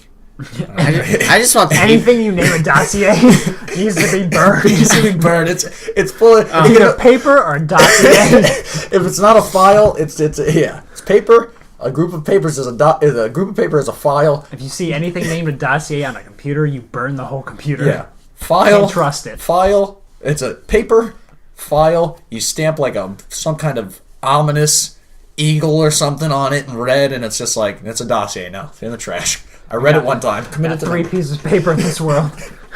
The one that wraps my food, the one I write on, and a dossier. You keep 2. Well, this took a turn. Jesus Christ. Write confidential information on your sandwich. You just have to throw. Oh, damn it. Oh, shit. It's the truth. Are we starting a new podcast? the Vaughn, Chris, and Adrian. That was 30 more minutes? 30 minutes of just... Oh. God damn it. Yeah. That's wonderful. Yeah, I said my bit. I'll say the same shit. I'll say that at drill. Welcome to America. I'll say that at drill, and they're like, "You like Putin?" I'm like, "All that." You like Putin? Bet your sweet ass I do. I'd shake that man's head in a heartbeat if I didn't think he would stop my heartbeat. People really don't look into it as much as people don't think about it. It's a matter of perspective. I get it. You don't and that's the thing. People don't understand, and they're scared, and they have to the news or whoever. You have to pick somebody to be the bad guy, but there are very few cases in this world where there's a bad guy. An actual bad person who's just doing bad things to be bad. The villain always thinks he's the hero. Yes. Well, it's the unpopular opinion, but people don't like hearing it, but there's a legitimate reason why Hitler was elected to run Germany. He fucking was running the shit out of that country. That man could talk. He was The man could talk, and the man had a plan. Love for his country. Yeah. That's what he ran on. And Germany saw prosperity. Then they found out that, the Jew thing. Yeah, they didn't like him. Which, Hey, millions of Jews is not what it takes to make a country survive. Take a mulligan on that one, like. I mean, those are cheap lamps, man. Yeah. Goddamn. Shit. And they were made out of recycled gold, so God damn it. You can make all those light bulbs that you needed. Damn it. Take me, Lord. I'm so sorry. Just take me. Just be silent for a minute or so. A moment of silence for our souls. Just careened off the cliff. Yes. So, yeah, that's it. So, video games. Oh, no, we're far past video games. I've kind of come to the conclusion. Vaughn is going to have to cut this off of, and by all means, if you want to... I'm going to make a disclaimer. If you want to throw this out there, I'm all about it. I say what I say, and I mean it when I say it, so... 2-hour mark to the end, if you want some extra content. Real news. If you want, the non-fake news. But you want to know what kind of paper you can keep in your house. Anything called a fucking dossier, leave the room. The second anybody says, "Sir, I have the dossier," like, no, leave. What was that word? Everybody in this room is liable to die. That's something. You better have said there's dogs in the bag, because if you didn't, yeah. I think that'd be the one thing that would keep me, because I always thought about that. Like, that would be cool to be like. Obviously it would be a fucking kind of a nightmare at the same time, but it's like, you wouldn't be able to have a family. I wouldn't even be, say, a spy. Like, I want people to know. Like, I wouldn't even want, like... You want to be an identified foreign agent. I want to be fucking an enforcer. Just like, oh. Yeah, we brought somebody in. Leave the room. Turn off the camera. It's just like, fuck? What do you mean? What do you about this dude's about to do? Like, it brought in, like, a jug of water. Like, oh, you're going to waterboard me? Like, this is the least of your worries. This is to keep me hydrated. We're going to be here for a while. Woo, buddy. This is going to get crazy. Start fucking Reservoir Dog, and I'm just like playing the music and dancing back and forth. Like, oh, you're gonna cut me? No, this is shave my face. I think you don't understand. We're gonna be here for a long time. I have so much time with you. You don't get it. See how fresh his face is. They turn the fucking cameras off. So much time with you. Like, there's no clocks in here. But at the same time, it leaves you liable to be that dude that just catches a bullet to the back of the head. When a dossier gets found. It's just like, sir, someone found the dossiers. Like, loose ends, like, immediately, like, yeah, I just might get fucking shot by my own country. Everyone's eyes widen. For my own country, by my own country, for my country. Like, damn it. Someone somewhere else dropped the ball, and I got fucking whacked for it. It has to happen. I get it. For national security purposes, it's gotta happen. Because if I met me in a dark room with, like, a pair of pliers, I'd probably tell me everything the fuck I wanted to know, too. Because I've seen what I've been doing to people for years, and it is terrible. But, damn it. You just took that, like, immediately. L. Damn it. That's a good sniper, or a good silence. Thank you. Worked on it for years. It's really good. Since the days of GoldenEye. When I make the sound, that's immediately what I think of. It's just like James on GoldenEye. So, but yeah, I've got the menu music going. That's all trick people in breaking in my house. Like, it'd be like John Wick, like 5 dudes breaking my house. And I'll just make silencer noises because I left my gun downstairs. Like, oh shit, they got him. He's gotta go. They don't know where he's at. He's just laying guys out, and obviously they're sneaking, so they're not gonna yell and be like, are you okay, Paul? Like, No, they're just gonna assume he's dead, and they're just gonna be like, shit, you gotta get. They got Paul. He killed him. It's a fucking Matt Damon guy left on Mars. But yeah, shit like that. Like, I don't want to get in a fuck situation where it's just like, yeah, we sent him over to like wherever because because have you seen Sicario? If you haven't, so that's another movie that brings up this same point. Sicario. Essentially, the CIA works with the Colombian cartel to try to fuck up the Mexican cartel, and they're pretty much just escorting a Colombian cartel enforcer around, and he's just wrecking buttholes. They're just like, they're like, yeah, you're really good at what you do. You want something, we want something. Do you want to just tear up asses all the way through here? And we'll pretty much American sanction this shit. And he's just like, yeah. Yeah, I'm about this life. And then that's like, people see him coming and they're like, fuck. No way. Like, shit. It's like people saw Sting walk in the room. They're just like, let him out. Yeah, like, oh, dude, they literally, America literally paid this dude to fly first class from fucking Colombia to bring him to dirty ass Mexico just to get my ass. Like, God damn it. damn it. Like, why didn't I get killed in that shootout? For the love of God, kill me. And it's like, Jesus, that dude's next level. Sicario? It's called Sicario. It's on the Vudu. It's on the Collective, so I would definitely watch it. It's Benicio del Toro is the DJ, enforcer. and it got it's gonna have they're gonna have a sequel. So damn movie. It's a 93 in Rotten Tomatoes. It's fucking good. I watched that movie, and you can even ask Joey. I was like, I could not get over how good that movie was for a week. I was just like, God, I was like, Benicio del Toro is the shit. It's just a good movie. But yeah, that's one of those like, and it's another one of those like you can't handle the truth type of movies. But it's true. And ladies, the main character is just being a fucking bitch about everything. She's like, I can't believe you're like, woman, do you not see what's happening right now? I mean, do you not see all the things we just did to make this country safe? This is real life. Yeah, like, welcome to, and they're pretty much saying that to her the whole time. Like, I get what you're saying. Wake up. Wake up. Like, I get that you're saying this is against the rules, but we've broken the rules at least 3 times, and it's proven that it was very necessary. Like, these people are bad people. They're selling lots of drugs. They're just like, they went to Mexico and there was just people like hanging headless bodies. Like, this place needs a feminine touch, ma'am. Like, it needs a little bit more than that, actually. I don't think coming here and being like, no. You throw that dude in prison for 2 years and see what he does. He literally just meets all his friends, and they hang out until they get out, and then they do it over again. It's not how it works. Well, I feel like we could end on the most important as well. What's that? The groundhog. What was the outcome? What's the verdict? Saw a shadow. Which means 6 more weeks of winter. I mean, can't deny that science, man.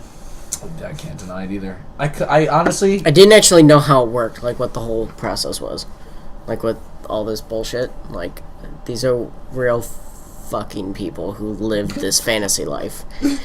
That, like, they call themselves the Inner Circle, and they take care of Phil all year long. And sounds like something that's written on a dossier. Yeah, and could you imagine getting murdered over this dossier that involves information about a fucking groundhog? Yeah. So, and like when they take him out of his hole, they give him to like the president of the Inner Circle, who speaks groundhogese because he has the staff. And by having the staff, he knows the language. Can't live in this world. And then Phil tells him, but they keep up like the kayfabe all year.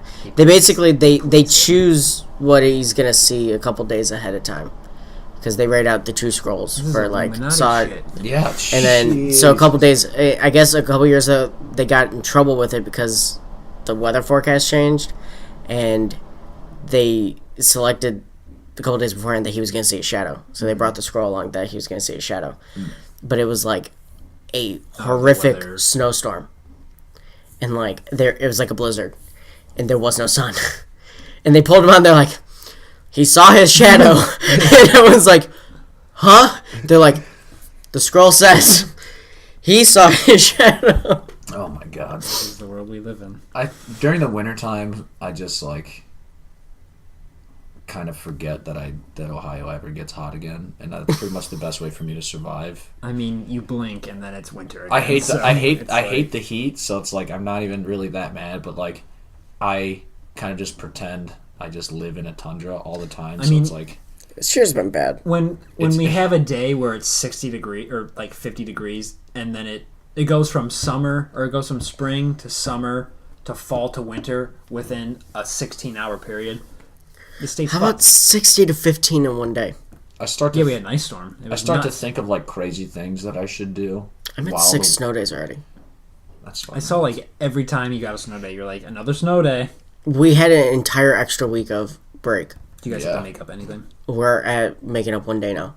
And they're not giving us official date on when it's going to be because they said February is supposed to be really bad. So they're waiting to see how many more we have. Yeah, that's like... You gotta roll out the scroll to figure out what day. See what the groundhog says. Just get Bill Murray. I just always think of crazy stuff to do. It's like that you see on the shows where it's like, oh, I live in the tundra. I'm just like, the weather's warm. I should dig for earthworms, for ice fishing. Like, I don't know. Like, I just put myself in this fantasy land where it's just never warm ever, and then when it's like above 30 degrees, I act like I have to scavenge for resources in order to survive the coming winter, the coming cold. Today looks like a good day. Today's a good day. I will go down and chop firewood if I do not have wood for my stove. It's just because it's so cold for so long. I should be able to feed my offspring today. If not, we'll have to choose one to sacrifice to the warm gods. God damn it. He will fight to the death. There's only the strong survive out here, boy. Losers keep us alive. We're almost at 3 hours. Yeah, we are. Dude. 40 of those minutes have been utter nonsense. Utter nonsense. Dude, the utter Informative nonsense, I should say. Informative nonsense. Hey, we all learned a fact about the fucking groundhog, so... Yeah, no, I learned something. I don't know if that's knowledge I ever really needed, but... Groundhog ease. People will avoid dossiers, so hopefully we saved a couple lives anytime. Shit, they know about We it. gotta go. Anybody that sees anything... That's like, essentially the waiver. Like, if you join sports, like... Anytime you see a dossier, and not left the room, you accept that your life is forfeit, possibly. Like, any point in time from this point until the day you die, what have I got? Whatever is in this is so confidential that from this point forward, you could be a 60-year-old man, and the government just has the right to show up and fucking just off wait you. Until the most random moment. Yeah, it's just like... you're just retired, old as fuck, and it's like, yeah, someone found out yesterday. You're like, really? I'm old as shit. I still haven't told anybody. It's been like 40-some years. I've kept this 40-year secret. You really think I'm gonna tell people now? Like, nope, can't take that risk. Yam. Damn it. Yam. Yamwich. You must die. You gotta go. Shit. Fuck. I should have burned it. I should have burned it. Should have left the room. Should have been like, nope. Nope. I'll join the dance team. I wonder how many people have done that, because they always do that in the movies. Like, if you want to leave now, you can. Who was just like, Screech. I fold. Cashing in all my chips. We'll see you guys later. Fuck this. I don't really need this job. Especially when it was like, it's like ex special forces dudes. I would like if I went to like 18 tours overseas. I'm like, I survived too many fucking gunfights to get killed by you guys. I'll see you later. For a piece of paper. Yeah, I've been shot at by too many fucking people to possibly get a bullet in the back of my head at the end of this. So I'm gonna say see you later. I like my threats coming in front of me. So, not on paper. Yeah, not on a fucking piece of paper. You open it and it's just dick butt. And then screen roll credits. Screen goes black. Done. Just a gun comes out of the paper. Shoots you in the face. Oh my god. Gotcha. So anyways. Surprise. Any other random shit that we need to cover? No, for the love of God, no. This needs to end. My face hurts. We will find something. This is what Okay. Joey missed a lot. This is what it is. This is the after hours. Every time Joey leaves, he's not even going to realize. He's going to find there's a whole other fucking show. You guys dealing with this every time? Yeah. Just in between the weeks that we don't record. Oh. This might continue next podcast if we finish enough. If we just fucking go at it and just start saying shit. Oh, God. If we can find a random topic to go off on, we will. It'll happen, believe me. Oh, I'm sure we'll find it. Next one's going to be uncontacted tribes. Do you want to make the next one talk about Star Wars? Oh, the trailer will be out? I mean, we can talk about... We haven't even talked about we the haven't talked movie about at all. The Last Jedi yet. Well, it's been a while. That piece of shit movie. Yeah, apparently. It's a piece of garbage. And they don't know anything about hyperspace travel. So I mean, I can't do it. I love that movie. I feel like I can't do it. I will say that was probably one of the coolest scenes / noises I've ever heard in a movie. Or lack of noise. Yeah, the It's like... And then it's dead silent. Dead silent, like... Well, yeah, dude, because it's light years away. Best reaction by theater. Dead silent. Guy in the back of the theater. Jesus Christ. I pretty much said that under my breath. Like, Dude, I was like... Holy shit. I had, like, the most gradually growing boner when she, like, started to turn it around. I was like... Oh, fuck. What is she gonna do? Oh, my fucking God. I knew what she was doing immediately. I was like, you just see, I really didn't. I'm like, what? shit. Are you just gonna try to distract them? Just by driving towards them and giving them the boner of like, yeah, we're gonna destroy this shit. I knew she was gonna fucking do it. I was like, that is a crazy bitch. I didn't see that. I figured she was just Raptors, gonna gun yeah. it like into like their bridge or something. I didn't see the hyperspace Really? thing coming. That's the first thing I said. I was like, dude, she's And then when she gonna- said like preparing for hyperspace, I was like, oh fuck. Okay. Oh. And then like she just goes through and you just see like everything behind it. I was like, oh god. Okay. But there legitimately is a pretty cool video online. I don't know if you ever watched like the Cuss Science or whatever. It's like Kyle Hill. He does it, and it's he explains like if you were to jump to hyperspeed and hit anything, the planet that they were trying to escape to would be fucking everything in that area would be destroyed. You know what? It's fucking Star Wars. No, I mean it's bombs dropped As in the opening scene of the film. They were dropping bombs in space. Yes. I mean, the whole Like Harrison. Finn and the Asian chick, like that whole casino scene served no purpose. They could have cut that out. It did. I know. It served the purpose of his character development. I know. Anyways. I know. I'm just saying. I know. Okay. That section could be cut out, and it wouldn't. Like Harrison said when filming the original movie, Mark Hamill wanted to wet his hair because they'd just been in the trash compactor. And Harrison looked at him and said, "This ain't that kind of movie, kid.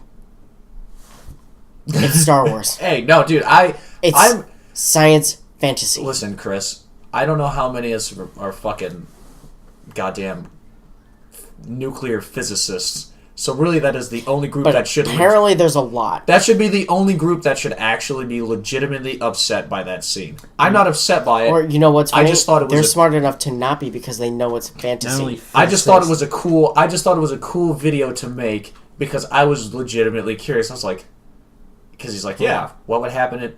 I just like hearing it, like how fucking the energy created by it would just be so insane.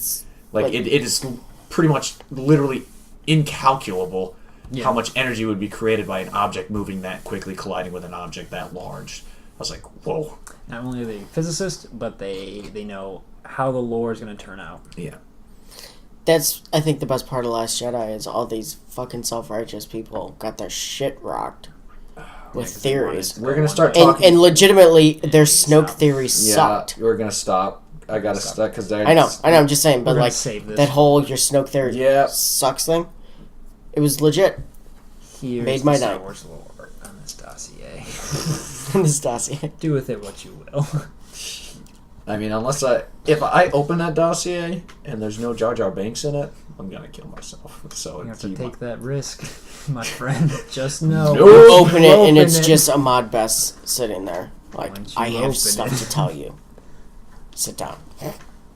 Just You open it and then like try to walk out of the door like real like he opens it. It doesn't show what it is. He just opens it. He starts like sweating. Just gets up to like walk away. It's like Misa don't think so, and just like fucking pounces him. Like, oh my god. The only thing more terrifying is you open it, it's just George Lucas's neck rolls, and only the neck rolls in there. It just starts. All the secrets are tucked up in there. No adventures in there.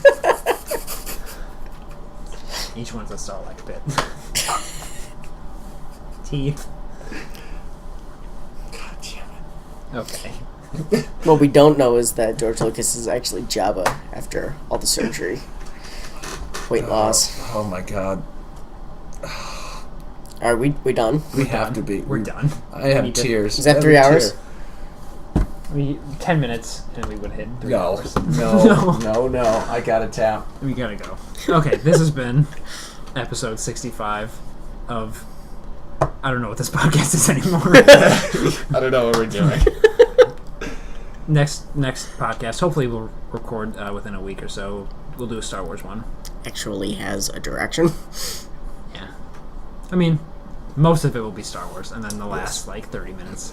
We're going to do this again. Direction is overrated sometimes. Sometimes you just need you need something to laugh at. This is Vaughn. Sorry, there's no Joey. What do I do, Adrian? The dynamic. Chris. And we are out. Bye. Bye.